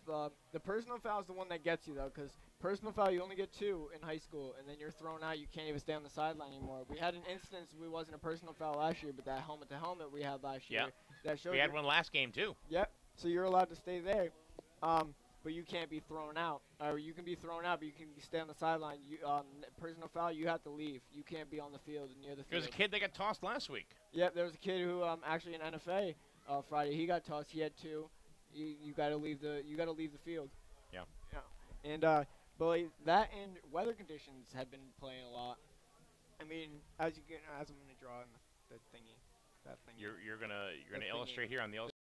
If you're watching us on YouTube, Sass is gonna use the illustrator on the field so you can get an idea. So this is the worst spot of the field. Yeah. Because you can see all that dirt that's sitting right here, all the mud, all that. It's just chilling right there. So it's not. I mean, once you get there, your cleats you're filling up, and then but it doesn't help also that the sideline is full. Once you get out there, you can just right here as Kevin as he zooms in for us. I mean, you can see the patches. I mean, that's where everybody's been slipping. Which is about the 40-yard line. Yep. So about the 40-yard line up to the about 35. So it's been 55. 50, 45. Well, this 45, isn't the CFL. 45, 50, yeah, all right, that. all right. Yeah. So, but we saw Anthony Franklin. He slipped going for a pass. He slipped right out and ball tipped off his hands. And once you get all that buildup on the bottom of your cleats and you don't have time to rub it out, you're going to be just slipping all over the place in that middle of the field. Right. And, and that brings up the point about Friday night. There was the game got called and was postponed until tonight. Waterford even suggested that, even offered that we go down there and play there Friday night. They have a wonderful field. They have all turf. It's beautiful. It's very, very new, last few years. But, of course, we went there last year, and, we wanted to, keep the home game here. Of course, the real reason is that there was a lot of standing water on the field. So the soccer club or the needed the field for senior day or whatever the next day. They didn't want the field ripped up. So they actually petitioned the Board of Education to have the game moved. Oh, no. So that's what happened. So for all of you that had the assumption that the kids didn't want to play or there was some sort of worry about injuries or whatever, that's not the case because how many times, Sean, really, just in the last couple of years, they've played in mud. They've played in pouring rain, snow, sleet. Yeah. I mean, it's certainly not about that. Football goes on unless there's lightning or an earthquake. So that's the only reason why. And there was Gravino. I actually talked to Gravino before the game. He said this is right here is where a sprinkler head was popped up at the 10-yard line on the left side.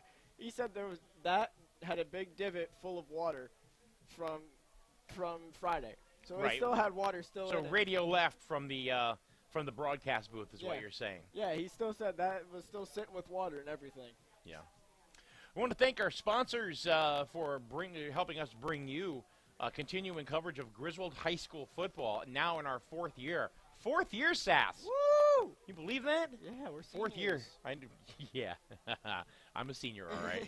On Wolverine Radio, Macara Vehicle Services, Town and Country Discount Oil, Irish Springs Pool Water, Goodwin Family Dentistry, the Burns Agency in Norwich and in Dayville, Dish Motor Group, Thrifty Car Sales of Franklin, Eastern Connecticut Savings, Griswold Dental, the Jewett City Savings Bank, of course, and so many others this year. Of course, Stuart Norman, who sponsors us, Griswold Pride, Dean's Corner Diner, home of the best breakfast in town.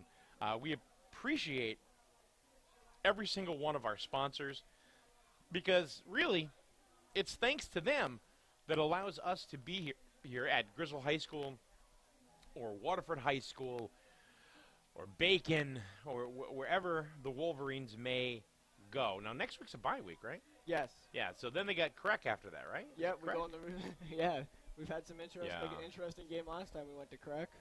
Huh? We had an interesting game the last time we went to Crack. We did, yeah. The last time we went to Crack, there was a mom that ran onto the field, and she wanted to. Yeah. I thought she was going to play offensive line and give somebody a concussion or something. She was out there. She was mad. That's a day game too, right? That's It is a Saturday, game. Saturday, right? Well, it's kind of like Bacon because they don't have lights. Yeah. You know, and they are a newer program. Not like Bacon. Bacon's not a newer program, but Crack is. And they've gotten exponentially better over the last couple of years. They came here last year. We beat them. We beat them the year before at their home turf. We're going back there this year. Sass, you and I drove up last time. That was an interesting ride up. Yeah. I learned more about Sass that day than I think I really kind of needed to. Yeah. But anyway, Sass, thanks for joining us in the broadcast booth for halftime. I'm excited about some. You know what I'm really excited about? What? We got basketball coming up pretty soon, right? We only got about 5 more weeks of this stuff. Yeah. 5-6 weeks. Well, actually, no, but it'll seem like 2 months. But Yeah. but there's only going to be like 5 games left. But basketball, it's the return of Mr. Anderson. Sean Anderson will be assuming his duties back in the broadcast booth, doing some home games for us, and it's exciting, and I'm very happy to have him back. Say something. Yeah. Basketball, that's right. How about you, KT? Are you in on basketball this year? As much as I can. That's right. We got Sean Anderson coming back, Sass. Geez, I'll actually do those games. I just don't know much about football. I don't know enough about football to call football. I'm horrendous at it. So, anyway, 14-13 at the half. We'll be back with the second half of action. Going to give the microphones back to the people that really deserve them. That's KT, Kevin Thompson, and the voice of Griswold High School football, Pastor Josh George. Right after this, 14-13, third quarter coming up right here on Wolverine Radio.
live coverage of Griswold High School football right here on Wolverine Radio. 14-13 as the halftime ticker is ticking away.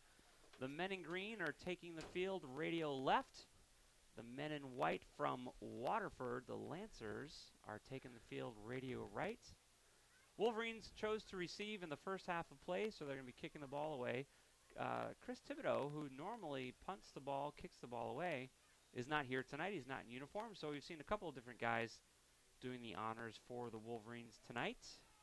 That's C.J. Madsen again. This time he has it upright on the tee instead of sideways, so he might be kicking it away. The field is definitely broken in, as are the uniforms. We've seen the Wolverines with an effective running offense and the Lancers with an effective pass offense. They got it. Looks like the Wolverines recovered their own kick because the conditions caused the Lancers to slip. Number 11, he touched the ball, fell down, and was just stuck in the muck. Nicholas Guamari on the recovery there for the Wolverines.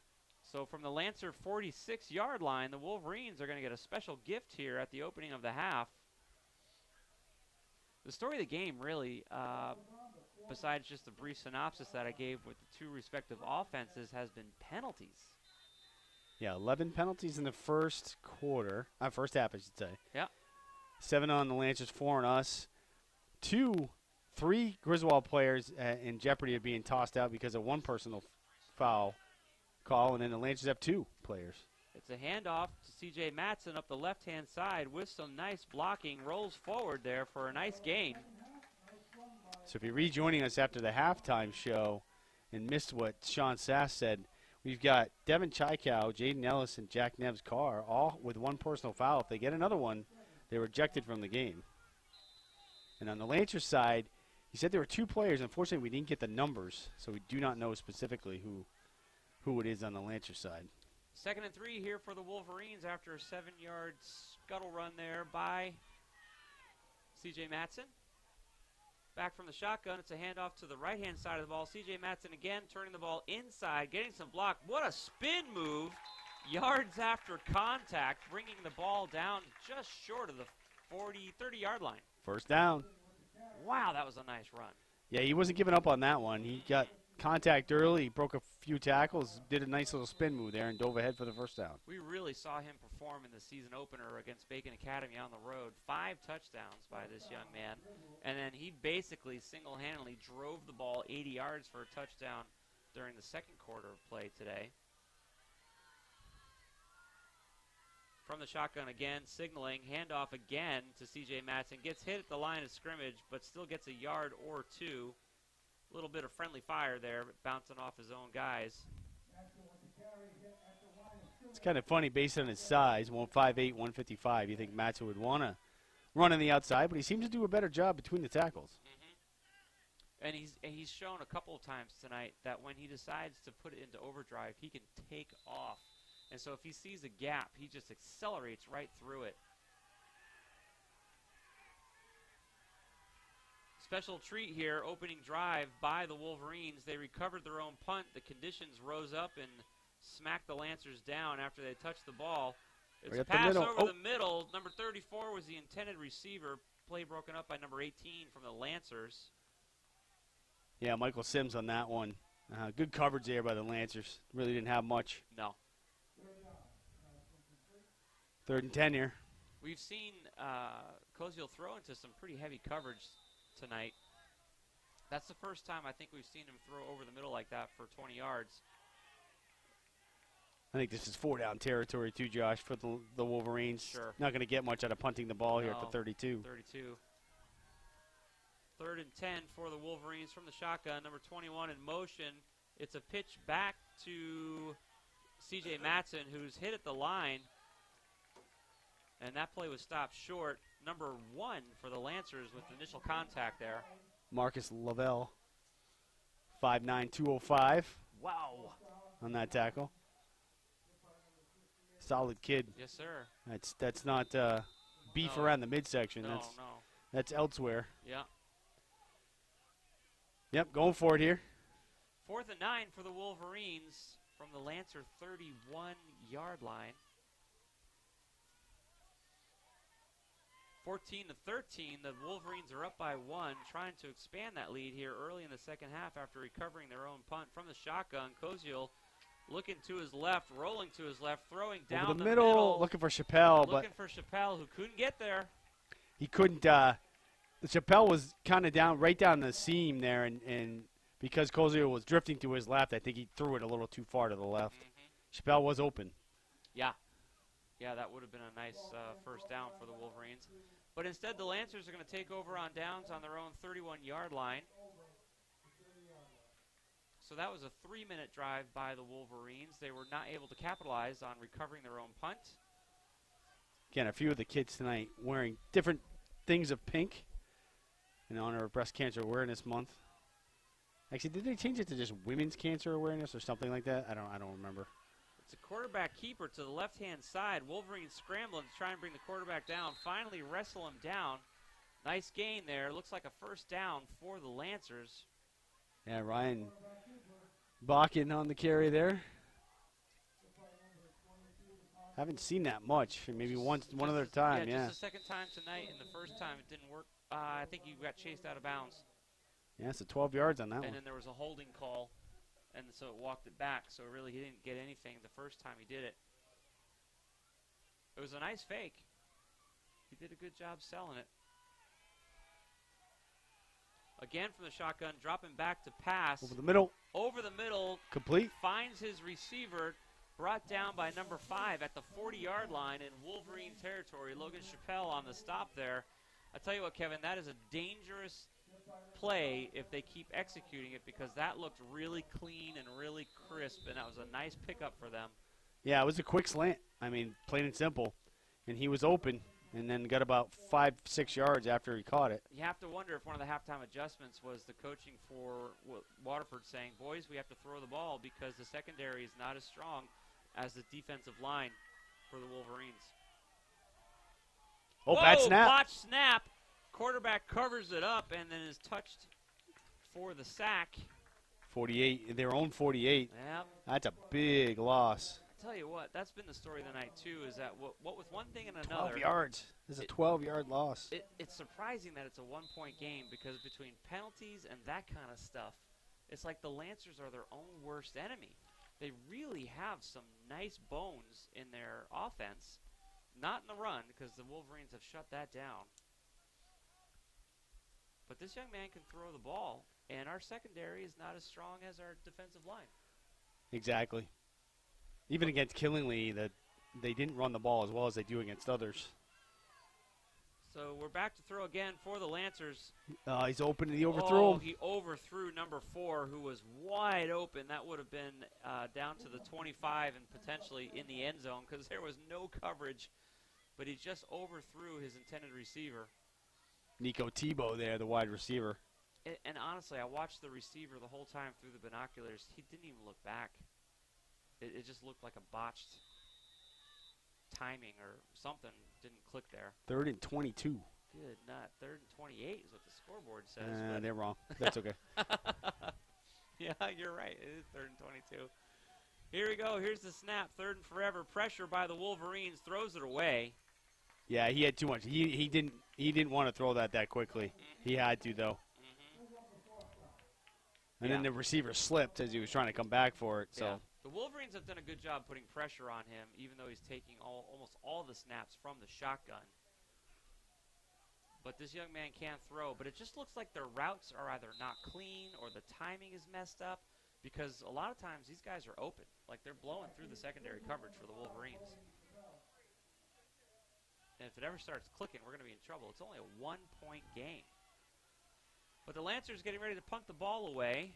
Chappelle back for the Wolverines. Another high snap. Nice punt, though. And it bounces at our own 25, 26-yard line. And it looks like that's about where we're going to take over on downs. Let's take a quick break here at the beginning of the second half. It's 14-13, boys up by 1, and they get the ball back. Continuing live coverage of Griswold High School football right here on Wolverine Radio.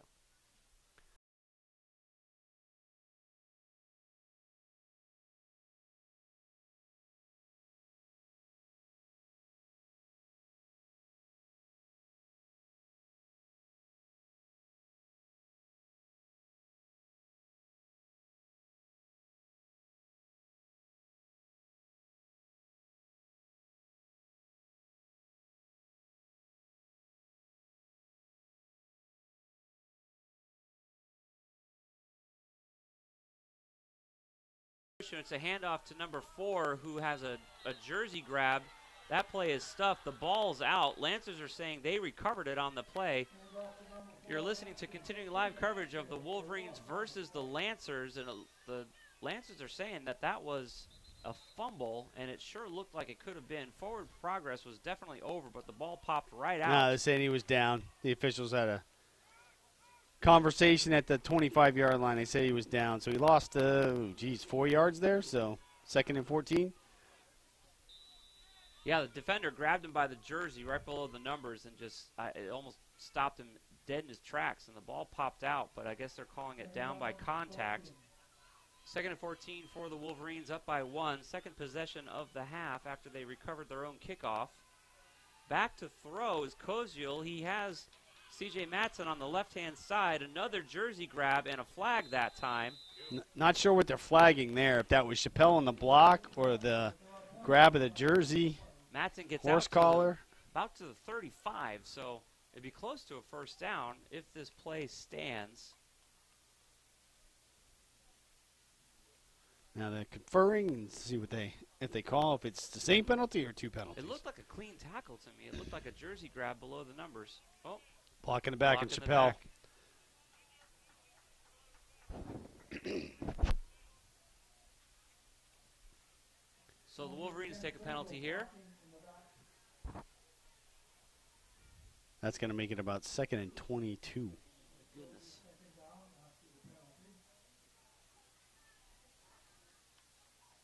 That was another good effort there by C.J. Matson. You know, he does not stop after initial contact, that's for sure.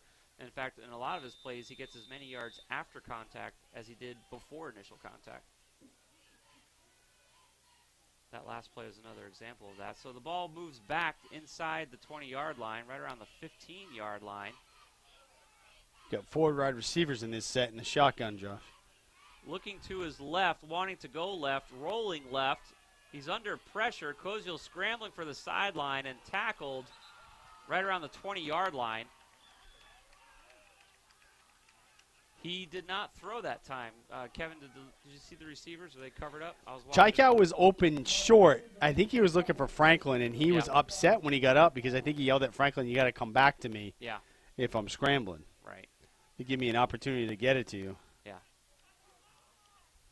So 3rd and, what do you get, a couple there, so about 20? Yeah, scoreboard saying 3rd and 23. He did pick up a couple yards on that scramble for the sideline. 5 minutes remaining in the 3rd quarter of play. Wolverines holding on to a 1-point lead here, deep in their own territory, looking to bring the ball out and get it in the end zone. It's a very close game. Throwing to his right, he's got a receiver. Let's see if that's going to be a completed pass Incomplete. or not.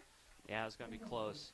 Intended receiver number 34 for the Wolverines, Michael Sims. That's happened a couple of times tonight. And it's almost like maybe because the turf is soft, the boys are used to being able to launch themselves back towards the ball. And tonight, their feet are going out from underneath them. Throws have been low, too, on both sides a couple times. And probably the ball's still a little bit wet, even though it's not raining anymore. I want to say that's the 3rd or 4th time tonight we've seen that. Punting the ball away are the Wolverines. Number 4 for the Lancers makes a clean catch at midfield, gets a few blocks running down the sideline before being tackled right around the 35-yard line. It's going to be a change of possession here with less than 5 minutes remaining in the 3rd quarter. Wolverines maintain a 1-point lead. You're listening to continuing high school football coverage here on Wolverine Radio. It's good field position. Yeah. One play for these guys. One play. Yeah. That's the only play they have. It's in the end zone.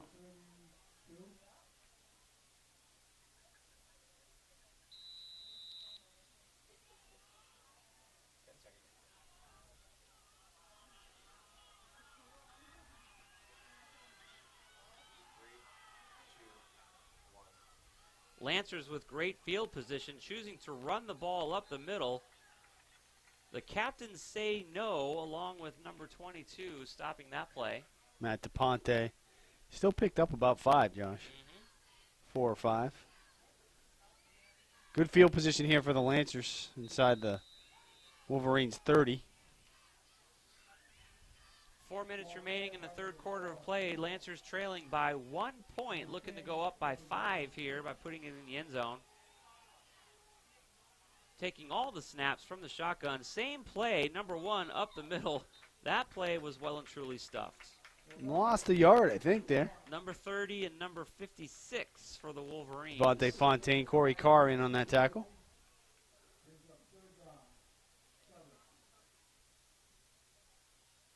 In the field, announcer Lou D'Amico saying 3rd and 7 for the That looks Lancers right. here. Yep. It's probably they haven't tried to throw it once here. You know, this is their bread and butter from this range. But let's see what they do here. Low snap, under Blitz. pressure. He's in trouble. He's down. Number 22 with a big sack there for the Wolverines. Going to force the Lancers to make a decision. Third quarter, down by 1. Great field position. 4th and 7. I think they're going for it. I would. DePonte on the sack there. I think it's the 4th sack tonight, Josh, that they've had. One was a bad snap, but I think we're starting to see the field conditions. The quarterbacks are having a hard time scrambling just because the traction is a little bit sloppy tonight. So, it's getting chewed up, too, the more and more they're in the middle of the field. and plus our defensive line, they handle business. I mean, that's what they do. They put pressure on the quarterback. So, Timeout, Waterford. Waterford takes a timeout. We're Could going hear to the take a coach quick yelling break. all the way across the field. They're going to make a plan, and we're going to give you over to our sponsors for just a second. 14-13 here deep in the third quarter. Continuing coverage of Grizzled High School football right here on Wolverine Radio.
Lancers decided to punt the ball away. The Wolverines Touchback. are going to take over on downs after a touchback. So the ball will come out to the 20. Yep, rolled out through the end That zone. was weird, Josh. That We was- both were thinking, hey, you're down by 1. Why would you take a timeout to punt the ball It's away? nearly the third quarter's almost over. Or you're at the 33. Why would you not just take a shot? They're in this game. I mean, there's a lot not working for them, but it's only a 1-point game. Closest game of the season so far for the Wolverines. And I don't know, Lancers missed an opportunity there because the one play they have that works would have worked great from their own 30, from the Wolverine 35. But whatever, Wolverines take the ball on their own 20, 14-13. Kevin, here we go. We're back at the line of scrimmage. Back to the split wing formation here. Anthony Franklin's going to get a chance to run the ball up the middle. Number 54, trying to open up a gap for them. Not much but there. No, sir. Yeah, Jaden Ellis trying to lead that block, Yeah. but No. 51 for the Lancers came in, made a nice tackle. I think it's 51. Maybe the wrong number there. 61, sorry. Lancers have white jerseys on top and below with blue trim, so they're starting to show some mud, whereas our boys are, the dark Kelly green with the black trousers, still looking pretty respectable. Will Sutton in on that tackle. He's a freshman, 6 feet, 200. Here's the snap. It's a pitch back to number 4, C.J. Matson, who cuts Nice back cut. into the middle of the field. Does a First down. great job after contact. Number 53 finally stopping that run. That's what we're talking about with C.J. Matson, is he sees a gap and then he explodes through it. I mean, he takes off. And Yeah, he's that play able was to- designed to go to the outside, and he just cut it back up the sideline there a little bit in. Nice cut off his left foot I for a nice gain.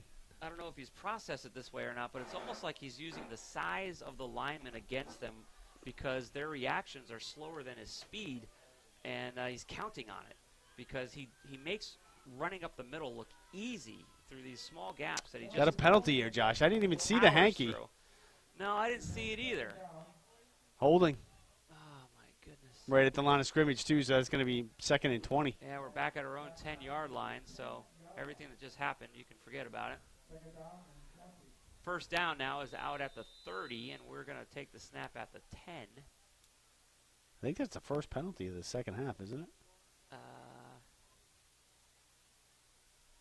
Maybe. Almost went a whole quarter without a penalty. Good night. Yeah. Minute and a half remaining in the third quarter of play here. The boys are holding on to a 1-point lead deep in their own territory, trying to make some magic happen here at the end of the third quarter. Back to throw is Koziel. Screen. Little wobbly pass to number 7, who's got some room to run. He's got some blocking. He's tackled at around the 20-yard line.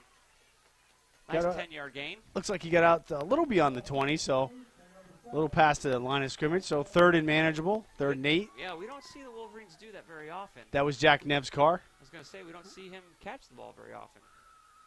Nice pitch and run there. It was.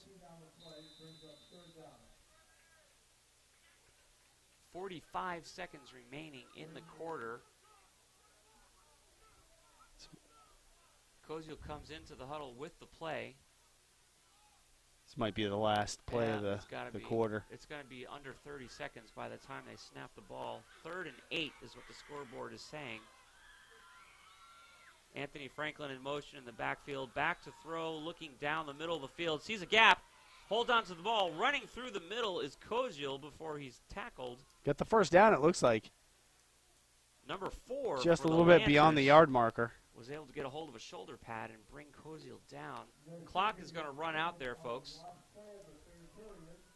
So we're going to take a quick break. 14-13, boys hang on to the ball and the 1-point lead.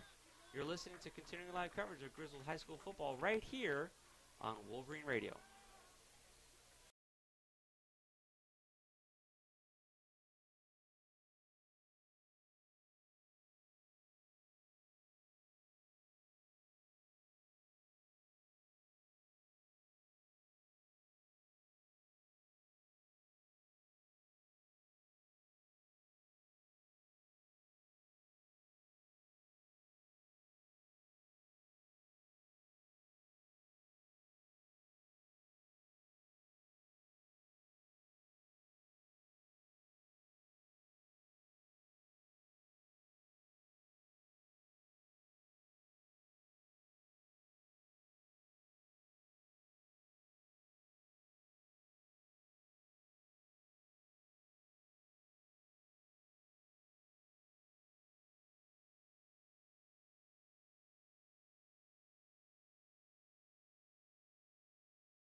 Welcome back, folks, to the fourth quarter of action. Wolverines versus the Waterford Lancers. 14-13, the boys have a 1-point lead and the ball. A couple of mentions for you here at the beginning of the fourth quarter.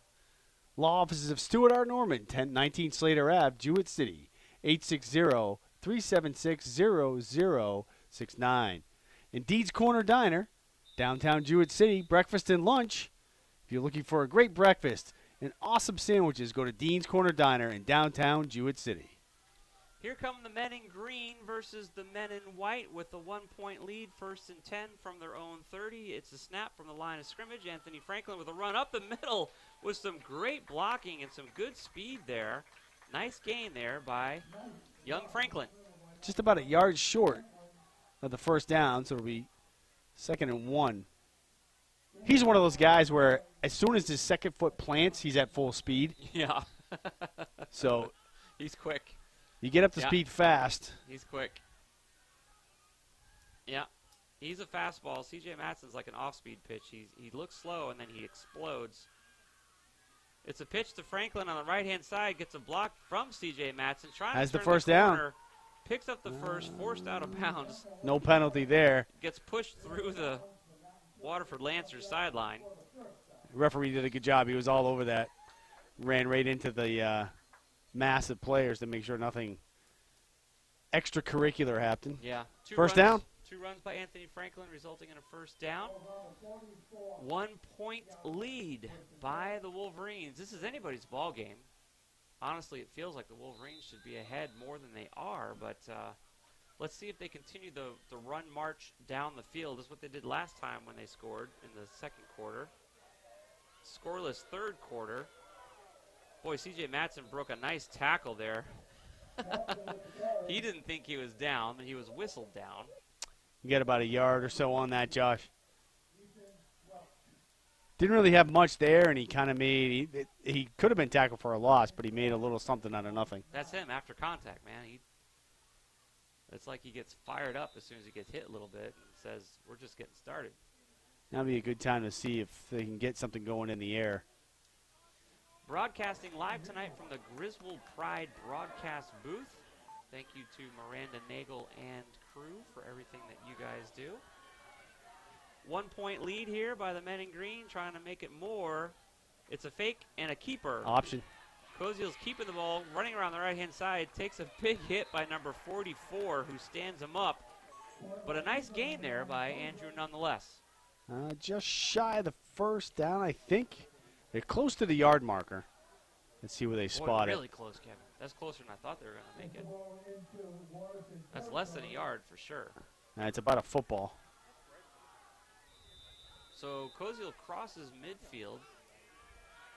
They're going to measure. Definitely, yeah, they're going to measure here.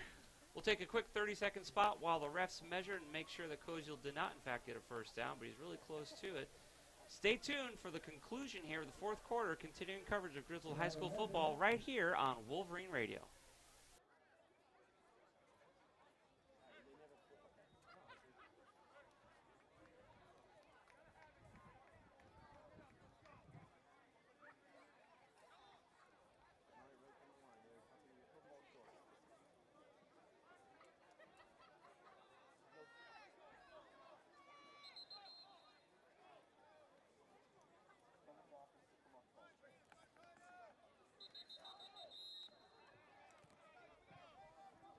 Third down and 1.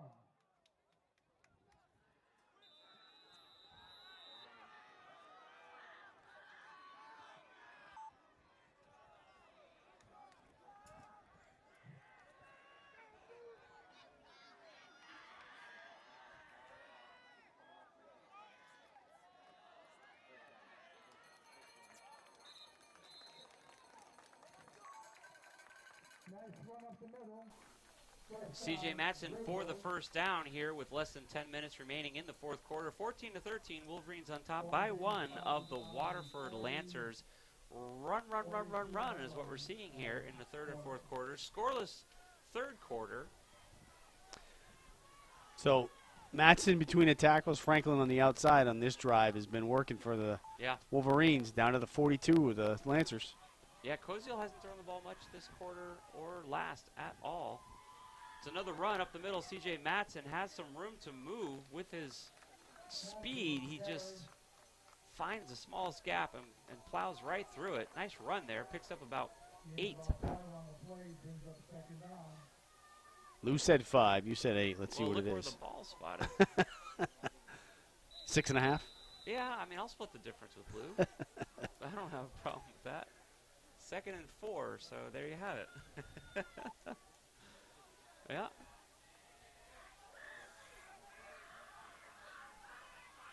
Wolverines showing run this set of downs as they march down the field. C.J. Matson runs through the middle. He's going to have a first down. Inside the 30. It was a slow spin as he worked his way through the defensive line. As they tried to wrap him up, he's just constantly moving forward. It's really fun to watch. Right now, the Lancers have held the Wolverines to the lowest point total they've had this season. I know. And with the penalties and just kind of general sloppy offensive effort by the Lancers, I can't believe it's just a 1-point game. But here we are. This is going to be a close one. Matson wrapped up at the line of scrimmage, falls forward for a couple. Number 84 with initial contact there by the Lancers. Yeah, that's Smith. He's their number 1 wide receiver in the defensive end. Yeah, 2nd and 8. Got a couple out of that. Again, sometimes all you got to do is fall forward, and it's progress. Yep. Yeah, you don't see Matson get hit for a loss very often. He always seems to squeak something out, even when it's a busted play. 7.5 minutes remaining in the game. Wolverines up by 1, looking to increase their lead here. Defense jump, but no flag on the play. Matson again to the right-hand side of the ball, right through the middle. Number 50 was the lead blocker for the Wolverines on that play. Picked up about 3 on that one, so it'll be 3rd and 5. Steven Sims was trailblazing on that play. 4 down territory for sure here, Josh. Yep. Yeah, they need to keep going for it. Let's see, they're inside the 25. Yep. Lancers getting fired up off on the far side of the field, encouraging their defense on to stand firm. It's Pitch a to pitch Madsen. to Matson to the left-hand side. Boy, I didn't see the blocking there like I normally do. Yeah, he tried to cut it back up inside and ran into a bunch of white jerseys. Well, Yeah. whitish brown jerseys. 4th and 2. It was Cody Carr that time trying to trailblaze for C.J. Matson. We got an injured player for Waterford. Okay, Waterford is going to take an injury timeout here as the young man is lying on his back, slow to get up. So we'll have a minute or two here as he's attended by the medical staff on the field as he takes his helmet off. So we'll take a quick mention here. Kevin, talk to us. Goodwin Family Dentistry, 25 East Main Street, Jewett City, 860-375-4483. Modern dentistry, old-fashioned values. Thank you, sir. And it looks like he might have something a little more serious. And it's really only been the second injury timeout we've had. I know. The first one was on the interception Number when 22. when the Lancers intercepted the ball. He kind of fell awkwardly and looked like he knocked the wind out of himself. That was Marcus Elliott. He didn't get the number on this one. It's hard to see because their uniforms are really dirty Yeah. at this point in the game. Yeah, this young man has seen a lot of action, that's for sure. His uniform is no longer white. You can see him moving his arms and his hands. He's got his left leg straight out and his right leg bent at the knee, lying on his back. We'll take a quick break here while the young man sorts himself out, talks to the medical staff. You're listening to continuing live coverage, 14-13, Wolverines still up by 1, right here on Wolverine Radio.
Welcome back, folks. We're right here at 211 Slater Ave, broadcasting live Griswold High School football from the Griswold Pride broadcast booth. We're on injury timeout as a young man from the Waterford Lancers is requiring a little bit of assistance on the field. So the medical staff is continuing to take care of him, and I'm sure they're going to sort things out in just a few more moments. But gives us a chance to recap a little bit of the events going on in the community this past weekend and coming up. Of course, Spooktopia is coming up in a couple of weeks. That will be at Veterans Memorial Park. And I know if you're interested in being a trunker, Ryan Aubin is doing something special this year where if you volunteer to be a trunker, which means you pass out candy to the thousands of students that come for that event, you get to go through the trunker line yourself early. 5 to 6. Yeah. They get to start at 5, and everybody else gets to start at 6. If you're going there to set up, it's 3 o'clock. You can start doing that. We'll be there. River Church is going to be there. I got a text today from my friend who helps us create some of our crazy stuff. He's working on a smile cloud generator. I'm sure Eric will be able to pull that off. I'm looking forward to seeing how that actually works out. It's helium-infused foam that floats into the atmosphere in various shapes. So we'll see if that works out for us or not. You know what was a huge hit? What's that? Speaking of another talented person at the Tough Buddy, was those little straw rockets that we had Yeah, the I think kids that was Tyler. make. Yeah, Tyler Had Lundstrom, one of our River Kids directors at River Church. Tough Buddy was last weekend. We had 260 students sign up, about 280 show up. We had a good day, beautiful weather. Community came together. We had a big time. We are going to be sponsoring a special activity for the first time on Columbus Day at the Tamarack Lodge. We're calling it Survival School. It's a partnership between Quinnebog River Church and Voluntown Baptist Church. It's a day of intense survival skill training for middle school students. It's going to be canoeing and fishing and various means of how to start a fire. I'll be teaching some courses on how to build a rope bridge, archery, and, of course, lunch by Val out at the Tamarack Lodge. So we're looking forward to having some middle school students join us on Columbus Day for that. We haven't done it before, but we think it's going to be a fun day. Yeah, my son, unfortunately, can't go to that. He actually takes archery out in Manchester at Hall Zero, to give them a little plug there. It's a great program, and they actually call it the Junior Olympic Archery Development Program, JOAD. And they have every class is about 20 lanes, and they're all packed. So they do a great job. But that's going to be a fun day for those kids. And we define middle school in Griswold 5th to 8th grade. Yeah. So those of you in other towns that hear middle school, that's how we define it here in Griswold, because the middle school in Griswold is 5th to 8th grade. We're in the middle of an injury timeout here, broadcasting live Griswold High School Wolverines versus the Waterford Lancers tonight. 14-13, it's a one-point game. It's been that way for the better part of 2 quarters. 6 minutes remaining in the game. One of the Waterford players was injured on the last play. They have his helmet off, Josh, now I see to the left of the trainer. Yeah. I wonder if it's a stability issue with his neck or his shoulder. It's got to be. He was moving his hands. His right leg was propped up, so he is moving. We've seen movement. I just know that if it goes this long, it usually means that his evening is going to end in the hospital. But Yeah. we shall see. I don't see a bus here yet, though. No, so. there isn't. No ambulance that we can see yet. Another big event that we had this past week, last Thursday, was the Jewett City Bike Night. I talked with Ryan today, and gosh, he said we had over 300 motorcycles come to this year's event. And that was rescheduled. That The was- original right. night, it rained. So we got a bus coming in. Nope, we have a backboard coming in. Oh, backboard coming in. Oh, boy. We were just talking off air when we were running the ads 2 years ago. I think it was against Montville. We had a young man, unfortunately, break his leg during the game. Yeah. That's the only time we've ever seen an ambulance come on the field. Yeah. In the few years that we've been doing this. So the young man is definitely conscious, and we can see him speaking with the medical trainers that are attending to him, but whatever has happened is obviously going to require some stabilization as he's going to be carried off the field on a backboard. We don't have a number for the young Lancer. As soon as he went down, when he was lying prostrate on the ground, the trainer was already out there, and more people started to come out, so kind of blocked our view a little bit to give a report on exactly who it is. There's a lot of apple picking going on right now. We have not been out yet this year, but I know a number of families Apple are. cider, Yep. apple picking, apple pie. Used to love apples. Now apples don't love me. Yeah. I had an apple. You know what I discovered that I love with apples? This was my lunch today. Hummus. Oh, yes. Yeah, Jen eats that a lot. So good. Apples and hummus, yep. Oh, my goodness. She does that a lot. Yeah. But she also dips French fries into Frosties, so I don't. Yeah, I have some friends that do that. Yeah. I get the whole sweet and sour combination there, but that's a little extreme for me. Yeah, that's special. So yeah, he is getting the backboard treatment here. He's moving his right arm, so he definitely has motion there. Yeah. While there's not much to see now, when play does resume, if you haven't heard, you can see the home games live on YouTube. So just navigate to the Wolverine homepage or Facebook page and click on the YouTube link, and you can watch the action while we call the play-by-play in color.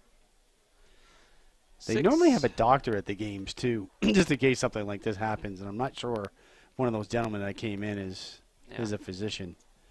And at halftime, I think we convinced Kyle to go to Plainfield for the Thanksgiving Day game, right? Boy, I hope so. That'd be great. Because we were talking about the size of the press box. Yeah. There's a little bigger than the one it is here. Yeah, how much? Yeah. So he should be able to set up there. Yeah. We have enough room. They normally put us in the right-hand corner. But, you know, the other radio station that normally sometimes broadcasts as well, they're a good 10 feet from us, so we should have plenty of room to set up the cameras. Yeah. 6.5 minutes remaining in the fourth quarter. 14-13 is the score. All of the scoring took place in the first half of the game, and a lot of it took place in the last few seconds of each of the quarters. Yeah, so Koziol was a 1-yard keeper to start it off. 6-0, the extra point, hit the upright, so it was no good. Then with 1 minute remaining in the first quarter, Bakken to Annabellini for a 47-yard TD. The extra point was good, so the Lancers took a 7-6 lead. In the second quarter, C.J. Matson with 2:07 left in the second quarter had a 5-yard run to make it 12-7.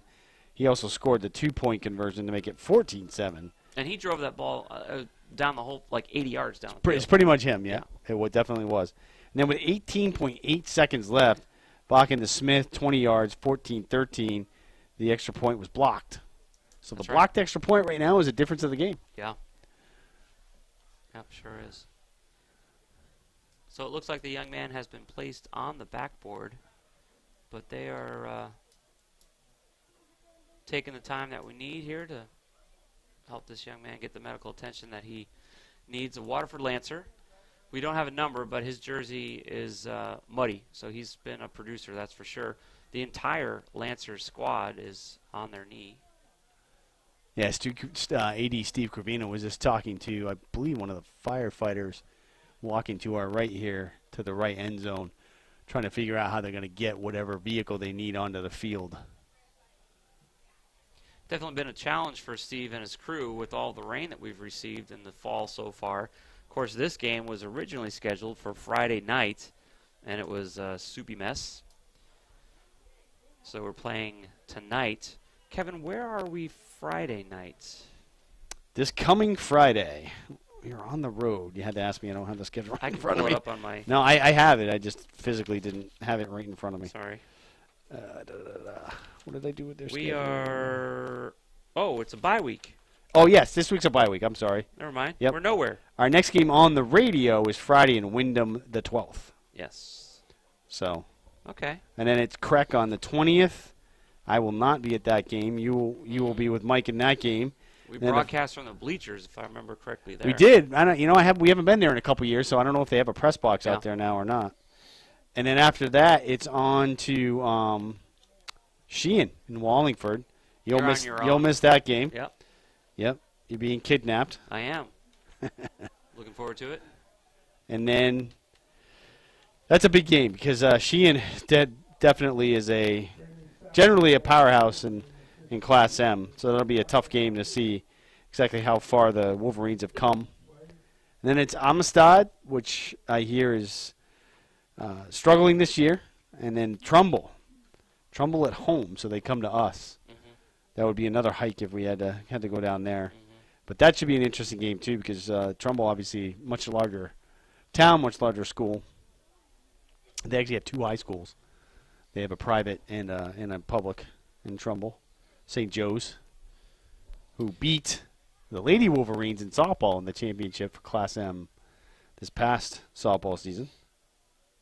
And then, of course, ending it on Thanksgiving Day in Plainfield. Yep. Last year, that game had a lot of playoff implications because Plainfield came in. Big time. Had they won the game, they would have been in the playoffs, but the Wolverines spoiled that for them. Yep. Because the previous week, while I was at Plainfield doing the Plainfield Killingley game, you were here doing the Wyndham Griswold game. Right. And Griswold, unfortunately, lost to Wyndham, who had been struggling all year. Right. And eliminated themselves from the playoffs in that game. Yep. Oh, here we go. The ambulance has arrived. Coming on. Every athlete is on a knee now. It's a general posture. I mean, you teach that in T-ball, Yeah. and Pee-wee, at all levels. If somebody's hurt, everybody just takes a knee and then Yeah. be patient. Yep. But we're going on This is one of the longest about 10 minutes. injury timeouts we've ever had. About I 10 think. minutes, I'd say. Yeah. Just talked to Carvino. He said that the kid got his neck crunched really good, his neck and his shoulders. So it looks to be a neck injury from what Mike is telling us off air. I probably heard it a little bit. The whole entire Lancer team is coming out to surround the kid. Again, we can't see his number. We hope we get a number. Now they're telling him to back off. But I think they realize that it's somewhat serious at this point. So. yeah, we were saying, Mike, that he had his right leg up to begin with, and we saw his right arm moving. Yeah. So there was some movement there, but otherwise, we haven't seen much. So Hopefully it's just a stinger. I believe he's on a He's on backboard, a backboard now. Yeah. but now they're bringing out a stretcher. Mike, could you tell if they taped his head to the board? No, I didn't see that, and the AD didn't tell me that either. Then again, I didn't ask him that. But we might be able to see that. They're going to Yeah. flatten it out, though. We can't even get his number yet because he's been down and people around him the whole time. So we're hoping we can see it when they lift him up. At least get his name on the air. People from Waterford happen to be listening. Yeah. We can give them some information. Yeah.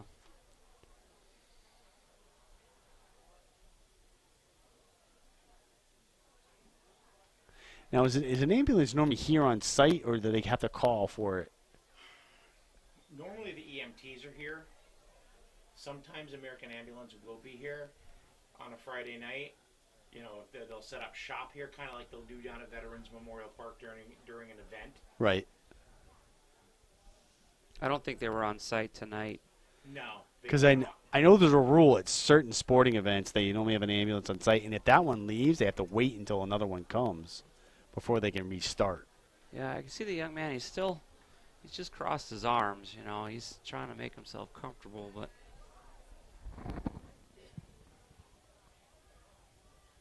He was in the middle of the action on that last tackle for sure. At this point, I even forgot what the down and the distance is. But It's- I did notice that the Grizzle team did take a knee finally. Yes. Yes. Yeah. I think the word started getting out how serious it was. Yeah. Lou D'Amico Jr.'s out there with his crew from Jewett City Fire. They just placed the young man on the stretcher. You can hear the Grizzled fans. They did say that he's awake, Clapping. he's coherent, and Yeah. He definitely seems like he's moving, responsive. but you don't want to take chances when you're in a situation like that. The back brace has been removed, so now he's just on a stretcher. Jewett City Fire responding along with American Ambulance now. So that means his head's not taped. Head is not taped. Exactly. Hopefully it was just a stinger. 'Cause you can get some really Yeah, he's symptoms close to Pinch a nerve, you can feel like you're paralyzed a little bit. Yeah. Covering him up with a blanket. it's chilly. So unfortunately, folks, we're probably not going to get his number. no, he's under a blanket now. Well, Sass is on it. Yeah, so we're hoping Sean Sass will be able to give us some info.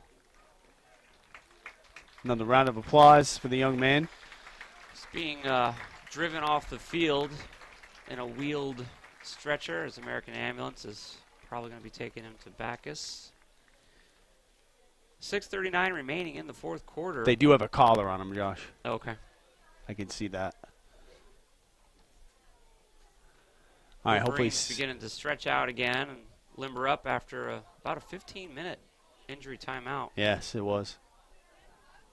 Still got to get all the other EMT equipment off the field before we get rolling.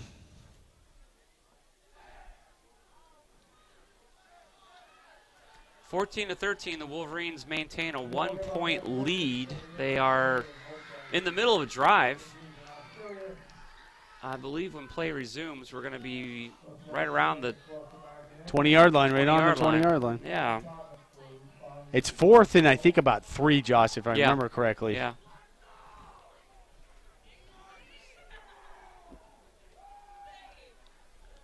Okay, we got his first name, so I'm going to look at the roster and see how many Sams we have here. Sam Menders, maybe number 18. That's the only Sam I see on their roster. Okay, so possibly Sam Menders from the Waterford Lancers is receiving medical treatment for a hit that he sustained during the last play, which was about 15 minutes ago. Yeah, he's a sophomore, Josh. Mm-hmm. 6 feet, 155. Mm-hmm.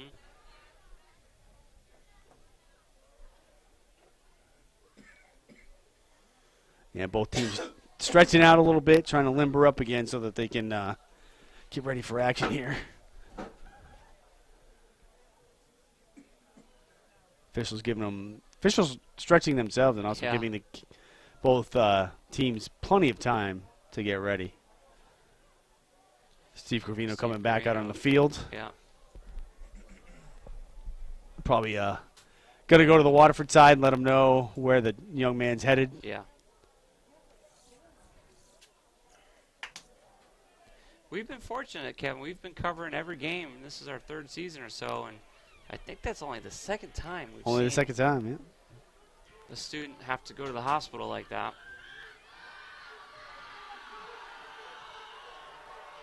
You know, we love competition in sports. The reality is that no matter what sport that you participate in, there is danger.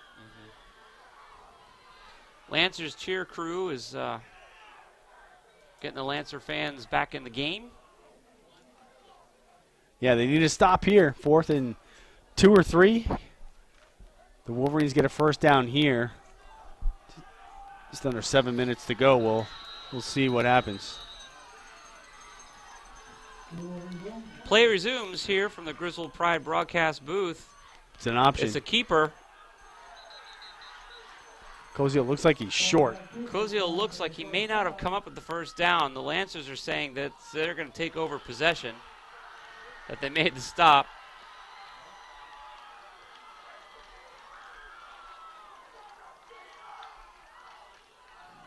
Yeah, Steven Sims and not really happy. I definitely saw Cozio slip as he tried to cut back inside. The field is soft, obviously, and showing some wear. Footing is beginning to be more of a factor now than it was earlier in the game. So the Lancers are going to take over on downs deep in their own territory, just inside their own 20-yard line. 1st and 10 from the shotgun. Here's the snap with a run up the middle. All night, though, the Grizzled defense has shut that down pretty effectively like they just did there. Lost a yard or two on that one. A couple yards. Bread and butter so far for Waterford has been the passing game, but they continue to try to run. I don't know if it's just to try to keep Griswold honest, but at this point, when you're under 6 minutes to go in the game and you're down by a score, you'd think you would go to what has worked. There's only been one interception tonight from the Lancers, and that was deep in the second quarter. It's kind of a jump ball. Here's a big throw by the Lancers. He's too far. Looking for number 4, who stretches himself out but not able to come up with the catch. So really, you know, our secondary, you know, he's got receivers that are open, I guess is what I'm saying. Yeah, we have not been tight with our coverage for sure tonight, and that was multiple times that their receivers, Nico Tebow especially, he's been open half a dozen times, and the quarterback has just missed him. Yeah, overthrown. We've underthrown a few times tonight, which did result in a couple of interceptions, but 3rd down here for the Lancers, deep in their own territory. They've got to get 12 yards. He's in trouble. Sacked. Heavy pressure. That play was sacked. Wow. Number 30, number 56. Devontae Fontaine and Corey Carr met at the quarterback. Yeah. So that was a short drive attempt there by the Lancers. They're going to have to punt the ball. They have no choice right now. They're so deep in their own territory. Yeah, it's 4th and 20. So after this punt, I would think that we'd probably have the ball somewhere around the 40 or 50-yard line at the most, giving us good field position with the last under 5 minutes remaining in the game with a 1-point lead. Chappelle standing at the 40, Waterford 40, to field the punt. Yeah. Let's see if there's any trickery here deep in the game, but nope, looks like it's going to be an actual kick. Right Nice to him, boot. line drive. Oh, he Takes should a have come couple up of and bounces. He's able to catch it, gets his feet and runs, but whoa, a nice tackle there made by the Lancers. Number 22 came out of nowhere and ended what could have been a big return for the Wolverines there.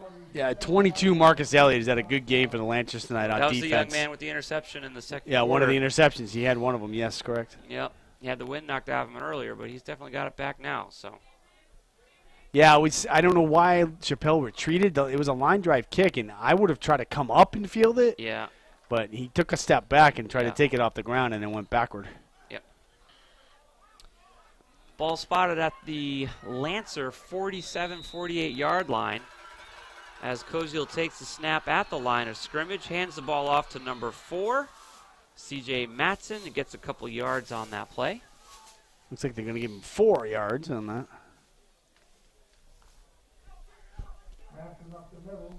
4 minutes remaining in play.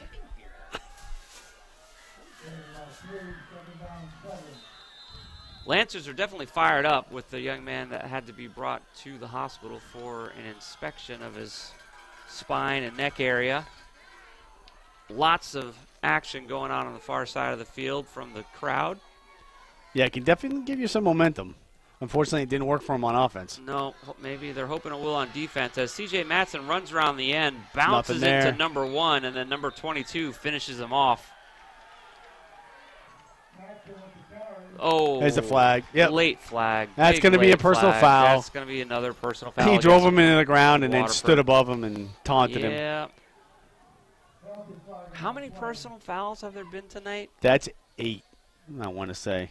And I'm saying like what, 5 or 6 against. It's and you know what? Waterford? It's 9. I'm sorry, it's 9. It's 6 against Waterford, 3 against us. Man, So let's see what the sportsmanlike conduct. so play called unsportsmanlike conduct against defense. So let's see. CJ was shoved out of bounds right around the Waterford 40, It's a 15-yarder, Josh, so it'll bring him Yeah. down to the 30 something. 34 because he went out at about the 49. Yeah. He was trying to turn the corner and he ran right into a defender. I believe it was number 1. And then I think it was number 22 that had the personal foul called against him. Just Yeah, Waterford did a good job there on the defense. They strung that out and were able to stop Yeah. Matson for a loss. Yeah. But then got carried away. 1st and 10, 3 minutes remaining in the game. Wolverines up by 1. Here's the snap from the line of scrimmage. Hands the ball off to C.J. Matson. He slipped. Breaks 1 tackle after slipping, and then it's number 4 and number 61 for the Lancers. And that play, Got back to the line of scrimmage, basically. yep. Timeout by the Lancers has been called. That's their first time out in the second half.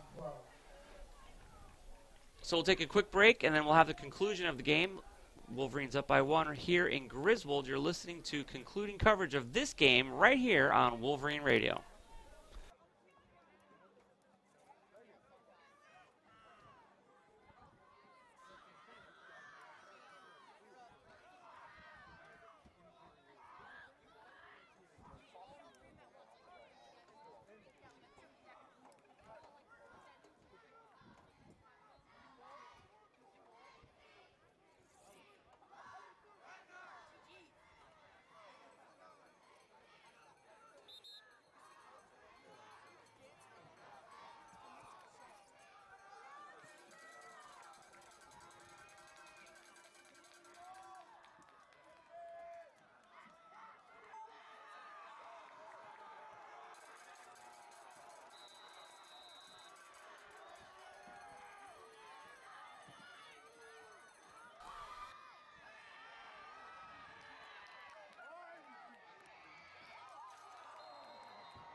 One.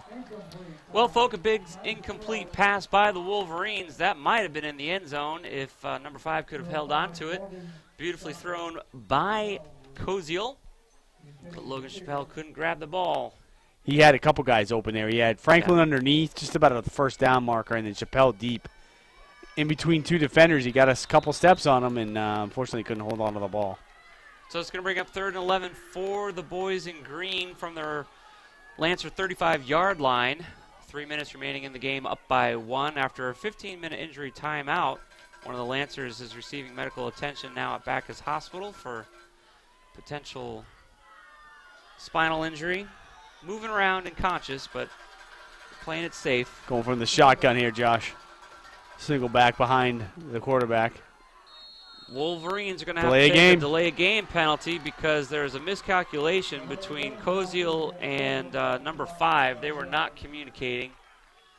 Koziel and Chappelle. There's some confusion there. So It started even before that, Josh, because when Koziel was going back to the huddle after getting the play, he turned to the sideline and was yelling something like, I don't know if he didn't know the formation or the snap count, yeah, but they got into the huddle a little bit late. So that was a bad situation before they even snapped the ball.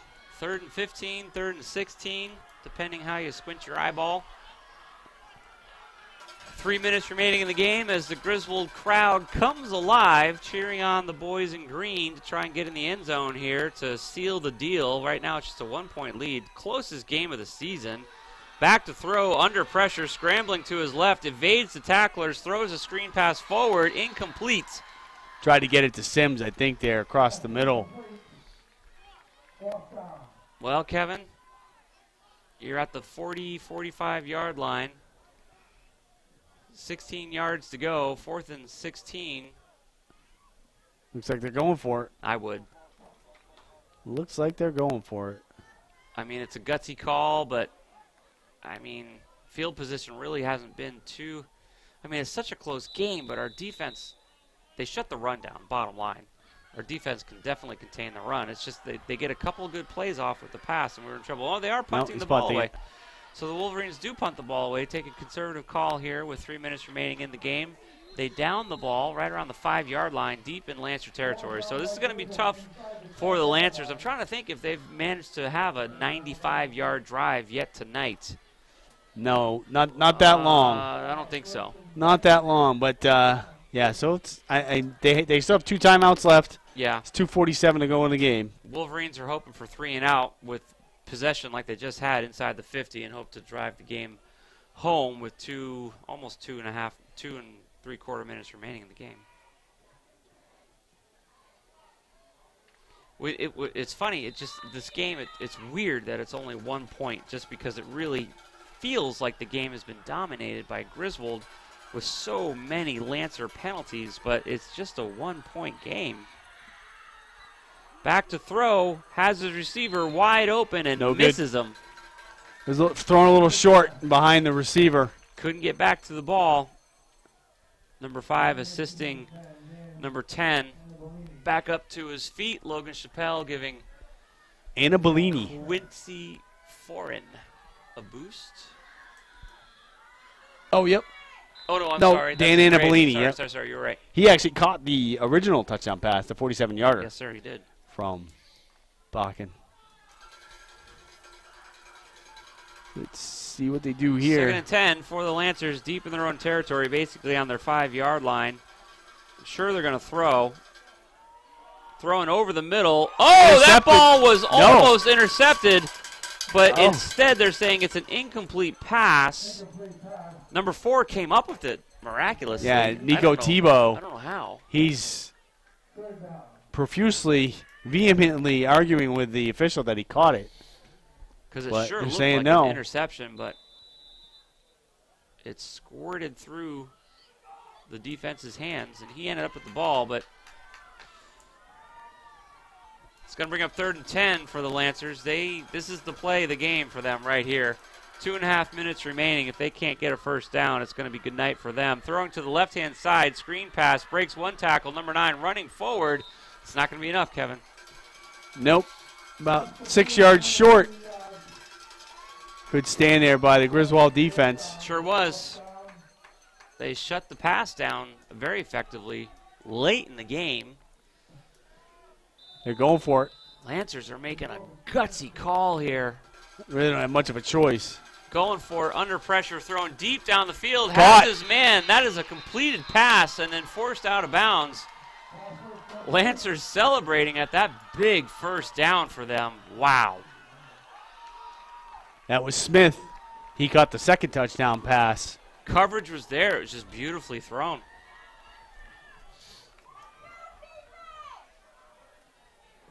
That was a massive play of the game for the Lancers right there. So what I've noticed, Josh, in this set defensively for the Wolverines is they're still only going with 4 defensive backs.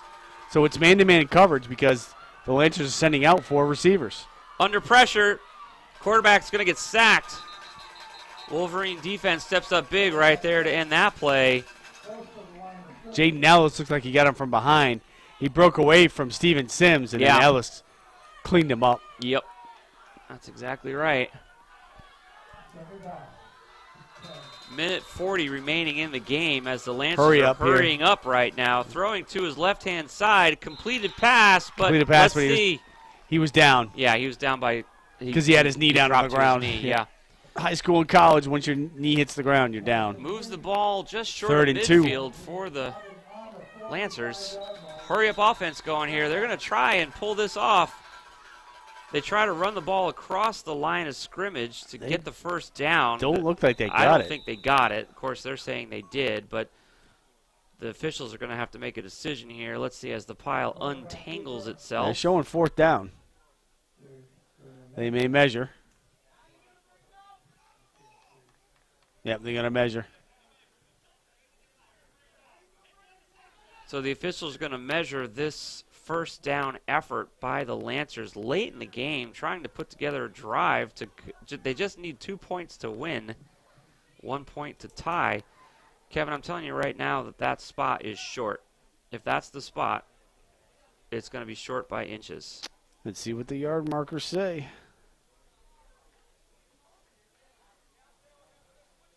Nope. First down. First down. First down for the Lancers on their own 46.5-yard line. They're putting together a drive here, a nice 25-yard completion that saved the drive for them on 4th down rather. Gutsy play, minute 11 remaining in the game, trailing by 1 point. The Lancers are trying to squeak this out. Wolverines desperately looking to stop this offensive effort. Back to throw. Blitzing him. Big throw, nobody there. He had to let it go because he had 2 Wolverines right in his face quickly there. Wolverine defense still only going with 4 defensive backs, so they're single coverage all the way on these receivers. Yeah, Anthony Franklin and Logan Chappelle were guarding the gate there in the secondary. Yeah, you have Chaikow, Franklin, Chappelle, and I believe it's Clements on the other side. 1 minute remaining in the game. 2nd and 10 from the Lancer 46-yard line. It's all passing. Over the middle, big throw, way overthrew his intended receiver, number 84. That's C.J. Madsen on the far side, not Clements. And the receiver Smith was double covered on the outside by Madsen, on the inside by Chaikow, right. And this guy, this quarterback, he's got a great arm but no loft. He throws fastballs. Yeah, he tends to throw frozen ropes. Yeah, that's good. That's exactly what it looks like. If he just lofted it and gave his receivers just a little more time, this guy would be really dangerous. He's plenty dangerous now in that he's only 1 point behind the Wolverines and very capable of putting it in the end zone. We've seen 50-yard plays tonight work out for this team. Lots of time going deep. And it bounces off into his head. Receiver. He catches it and runs into the end zone.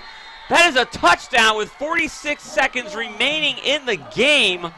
Like I was just saying, one other time during this game, we saw a 50, 55-yard reception. Kevin, that ball bounced off of his chest while he was running away from the quarterback, ping-ponged around, and he came up with it. The coverage was there. It was just thrown well. Unbelievable. 14-19. The Wolverines are now down by 5 with less than a minute remaining in the game. Unbelievable. I saw it. He was open, and when it just got over Chappelle's fingers, as he was trying to reach Yeah. up to tip the ball. He had a play on He it. obstructed his view because he didn't see it, and it hit him right off the shoulder pad. That's right. Bounced up right into his hands, and he was gone. That's right. And Chaikow couldn't run him down. No. How many yards was that, Josh? It was snapped from the 46, and it was So caught 54 at the- yards. yeah. Wow. So, I mean, that was a 10, 20, 30, a good 35, 40-yard toss. Timeout Waterford, that's their second. Waterford's going to take a timeout to talk about the extra point or a two-point conversion. They currently lead the Wolverines by 5 points with 46 seconds remaining in the game. A 40-yard huck off the shoulder pad of the intended receiver into his flailing arms with a 15-yard scurry into the end zone. Well, when Griswold gets the ball back, the one good thing that they have on their side is they have They're going to need him. stranger things have happened. Oh, yeah. And, well, yeah, in high school football, this game has been so close for so much of the game. Anything less than 14 points is considered a tie ball game. Let's see. It looks like we're trying to get a replay here of that touchdown. Let's see if Kyle's showing it right now. You can see the ball was spotted right At the here 46, on the 46. yep. So 54-yard touchdown pass. You're going to see the quarterback throw for 40 yards to his right. You see Anthony Franklin in motion right here. Chappelle's got him over here on the right You can see the plays stops. right here on the right. and then goes. It was a Look stop at and this. go. Watch this. Right off his shoulder pad. And then it was about a 20-yard scurry. Yep. Unbelievable. Back to live coverage. 2-point coverage, 2-point attempt, and it's good. good. That's going to make it 14-21. Well, I tell you what, the Lancers are fired up right now on the far side of the field. 14-21. Lancers take a lead late in the game. It doesn't get much later than this. 46 seconds remaining on the clock. And the Wolverines have but one option right now. And that's put it in the end zone and go for two. Or kick the extra point and go to overtime. It could.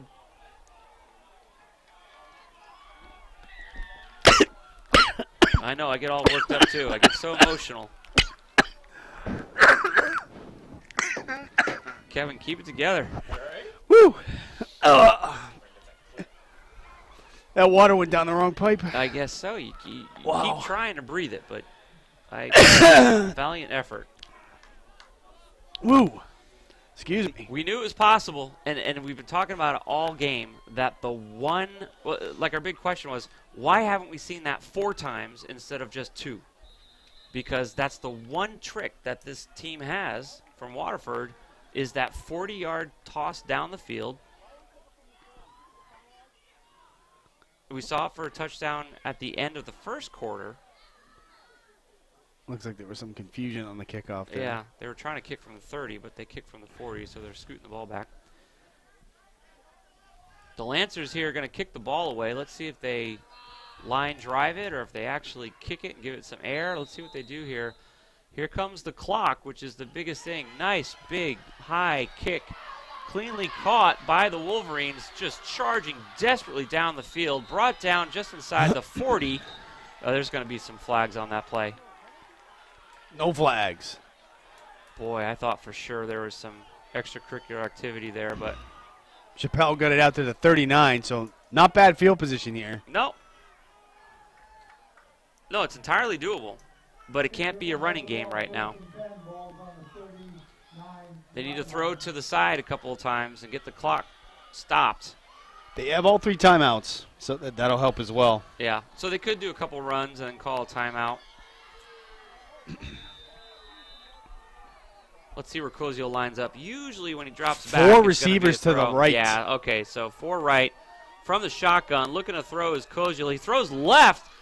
He finds his receiver. He's got room to run. The ball is stopped just inside the 40 on the Lancer side of the field. That was Anthony Franklin. Made a nice play there. And in high school, the clock stops on a first down until the markers are reset. All right, so the clock is ticking now at 31 seconds and less Back to throw again, looking to his left, looking down the field. He finds his receiver. Chappelle. Caught the 25. He's got some blocks running Goes to out the of bounds. sideline. Nice heads-up play there by Logan That's a Chappelle. flag. Late hit out of bounds. Big late hit there. Number 4 for the Lancers doesn't like that call, but it was obvious. The play was out of bounds. That'll be their 9th personal foul penalty. Oh, my goodness. Yeah, and that one I actually saw. Some of the other ones I didn't see earlier tonight, but multiple flags on that play. Just a silly play. 20 seconds remaining. So they're in at the game. 15, Josh, where Right. Chappelle went out. Yeah. That means it's half the distance of the Half goal. the distance to the goal. Because What a silly play. personal foul, yeah. After what the Lancers have put together, after they had a player carted off the field, a 95-yard drive the other way with a 40-yard reception with a 15-yard run to have it end on a penalty. But they've been doing that all night. It's like part of their DNA. So ball on the 7.5-yard line. With 20 seconds remaining, And still 3 timeouts. now the Griswold sideline's Now getting they fired can run up. it. Yeah. Yeah, they can. 14-21, the boys are behind by 7 points. From the 7-yard line now, they're going to try to run it in the end zone here from the shotgun. Koziel motioning, 21 on the move, hands it off to number 4, looking for the end zone, driving. Touchdown for the Wolverines. No, they're calling him down. Griswold is celebrating, and the refs are saying it was not a touchdown. Timeout Griswold. Timeout Griswold. So that ball must have stopped on the 1-yard line then. Because it sure looked like C.J. Matson got it in the end zone. Griswold So on their less feet. than a yard. Fans are on their feet tonight. 14-21, less than 10 seconds remaining in the game. Griswold needs a touchdown and a 2-point conversion for the win. So he had no points scored at all in the second half Right. until the last 46.5 seconds. Yeah. We've seen more offense in the last 15 to 20 seconds than we saw in the entire second half. Now, if the Wolverines are able to drive the ball into the end zone, my guess is they'll go for the extra point to tie it up. I think they'll go for 2 for the win. You do? I actually do. Ooh. Because E-Dog, although we love him, he's not that reliable. No. And he can't put the game on his foot. No.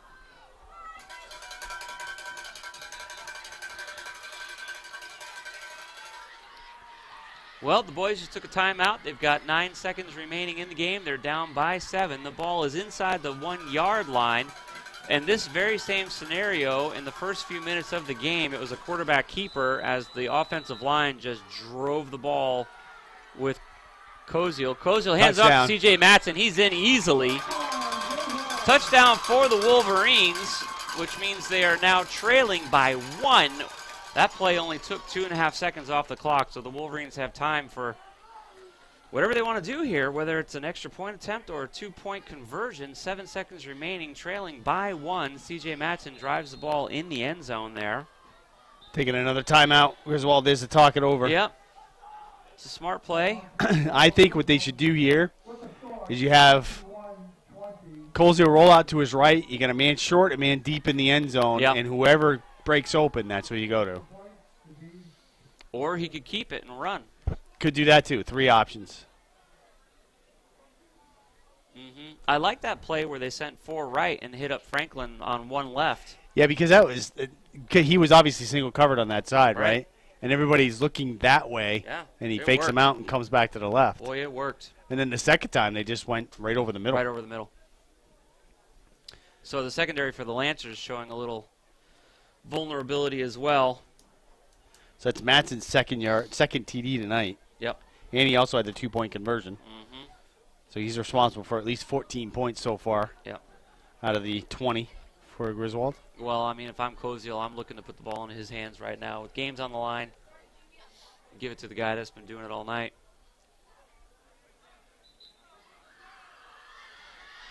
E-Dog is not in the huddle. Yeah, so they're going for 2. Going for 2. Here come the Wolverines. They have 7 seconds to win this game. They're trailing by 1 after an amazing 95-yard drive by the Lancers.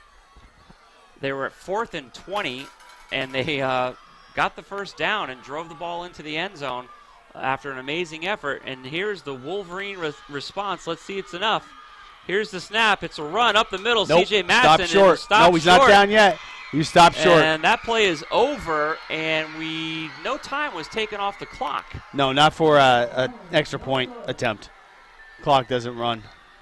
So the Lancers are celebrating big time. C.J. Matson was effectively stopped on that play. They just couldn't get the ball into the end zone. Trailing by 1, the Wolverines are going to have to kick the ball off. Lancers are anticipating a late in the game victory here. It was only within 1 point for the vast majority of the game. Well, they're going to have a chance to kick it off here. They can do the onside kick, see if that works. See if they can come up with the ball and then get one more play, maybe 1 or 2 more plays in. Again, I don't disagree with the call. Unsportsmanlike conduct they're calling on Waterford for celebration. Oh, no, on Griswold, actually. What? It's going to be, yeah. They had a Lancer out there doing a snow angel in the middle of the field. Hey, he just pointed to the Griswold side. Really? So, okay. Well, it's just going to be assessed on the kick, so it's kind of a moot point at this point in the game. But it's again, you know, I would have done something totally different there. Yeah. You come out in a formation like that, they know you're going to run it, and they just send all 11 guys and trickeration. You know, make it look like it's a run play by the formation, but then send 2 guys out in the pattern, roll him out to his right. Yep. He's got 3 options to throw it to either one of them or to run it in himself. The way I see that is rightfully so. The coaching staff here has a ton of confidence in C.J. Matson and, you know, Sims and the others who have been paving the way for C.J. Matson tonight. And so they put their trust in that, and it's been working, but boy, that did not work tonight. You're right. It would have been nice to see if they had a couple of options because Koziel's good at making a decision. You know, he's a good heads-up quarterback. And if he sees it collapsing, he could have rolled left or right and then thrown. But so they're going to kick off from the 25.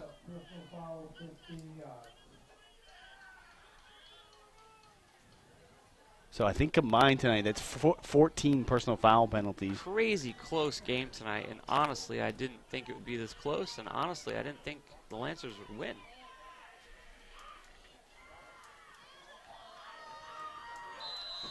Tough break for the Wolverines here as they do an onside kick, 5, 6, 7 yards. It didn't go the required 10 yards.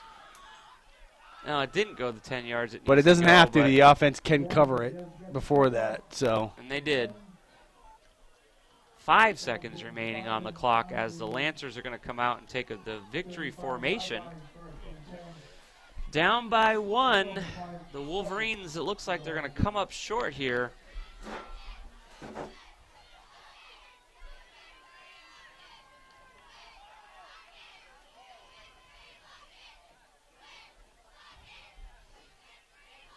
Looks like, yeah, Griswold does have 1 timeout left, so I don't know if they'll take it to just make it interesting, but all they have to do is victory formation, kneel down, and we're done. That's it.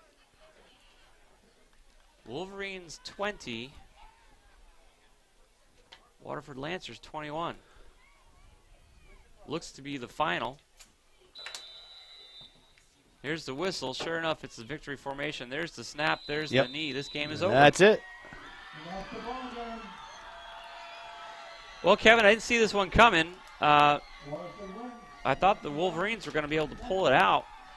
An amazing deep in the 4th quarter effort there by the Lancers after a prolonged injury timeout to mount a 95-yard drive. Of course, the Wolverines are able to answer with a touchdown of their own, but their extra point, two-point conversion did not work out. They leveraged the game on that play, and even as the Lancers leveraged the game on one of their plays that worked for a first down for them, big first down on a 4th down conversion. So the Wolverines, a difficult loss here at home by 1 point. Gosh, man, closest game we've seen in quite some time.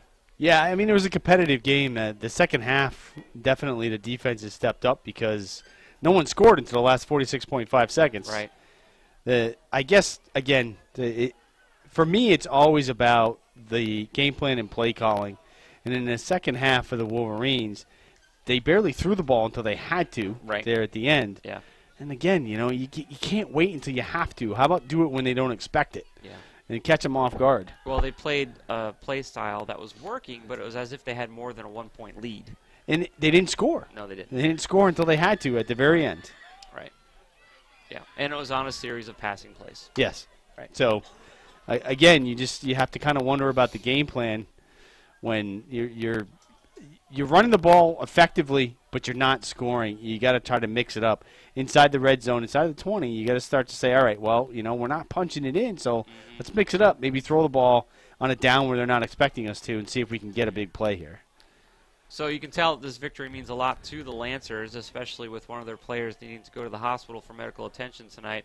Definitely put some fire in them as they were able to come from behind. It was just a 1-point deficit, but boy, it was a 95-yard drive. Big 40-yard pass bouncing off the shoulder pad into the waiting arms of the Lancer receiver. 15-yard scramble, and that was the ball game, folks. Wolverines mounted a successful drive that came up 6 points, which was great. It was just 1 point short of a tie, 2 points short of a W. So, folks, I think that's going to conclude our coverage here tonight from the Griswold Pride broadcast booth. Thanks so much to our sponsors that make tonight's coverage possible. And we're off next week. We're off next week, so enjoy the weekend and the fall weather. And then we'll be back on the road In Wyndham. And so we'll see you in a week or so, week and a half. So thanks for spending your Monday evening with us here. Thanks again to our producer, Mike Minarski, and, of course, our video assistants. Provided by Kyle Gunderman. Just totally sorry, Kyle. Kyle Gunderman, thank you so much, sir, for the video coverage for tonight's game. 20-21, a disappointing loss here at home. Wolverines come up 1 point short, so tune in for Wolverine Radio for all of your local weather, sports, and news. This is PJ Pastor Josh and KT Kevin Thompson signing off for Wolverine Radio. You've been listening to continuing live coverage of the 2018 season of the Griswold Wolverines right here on Wolverine Radio.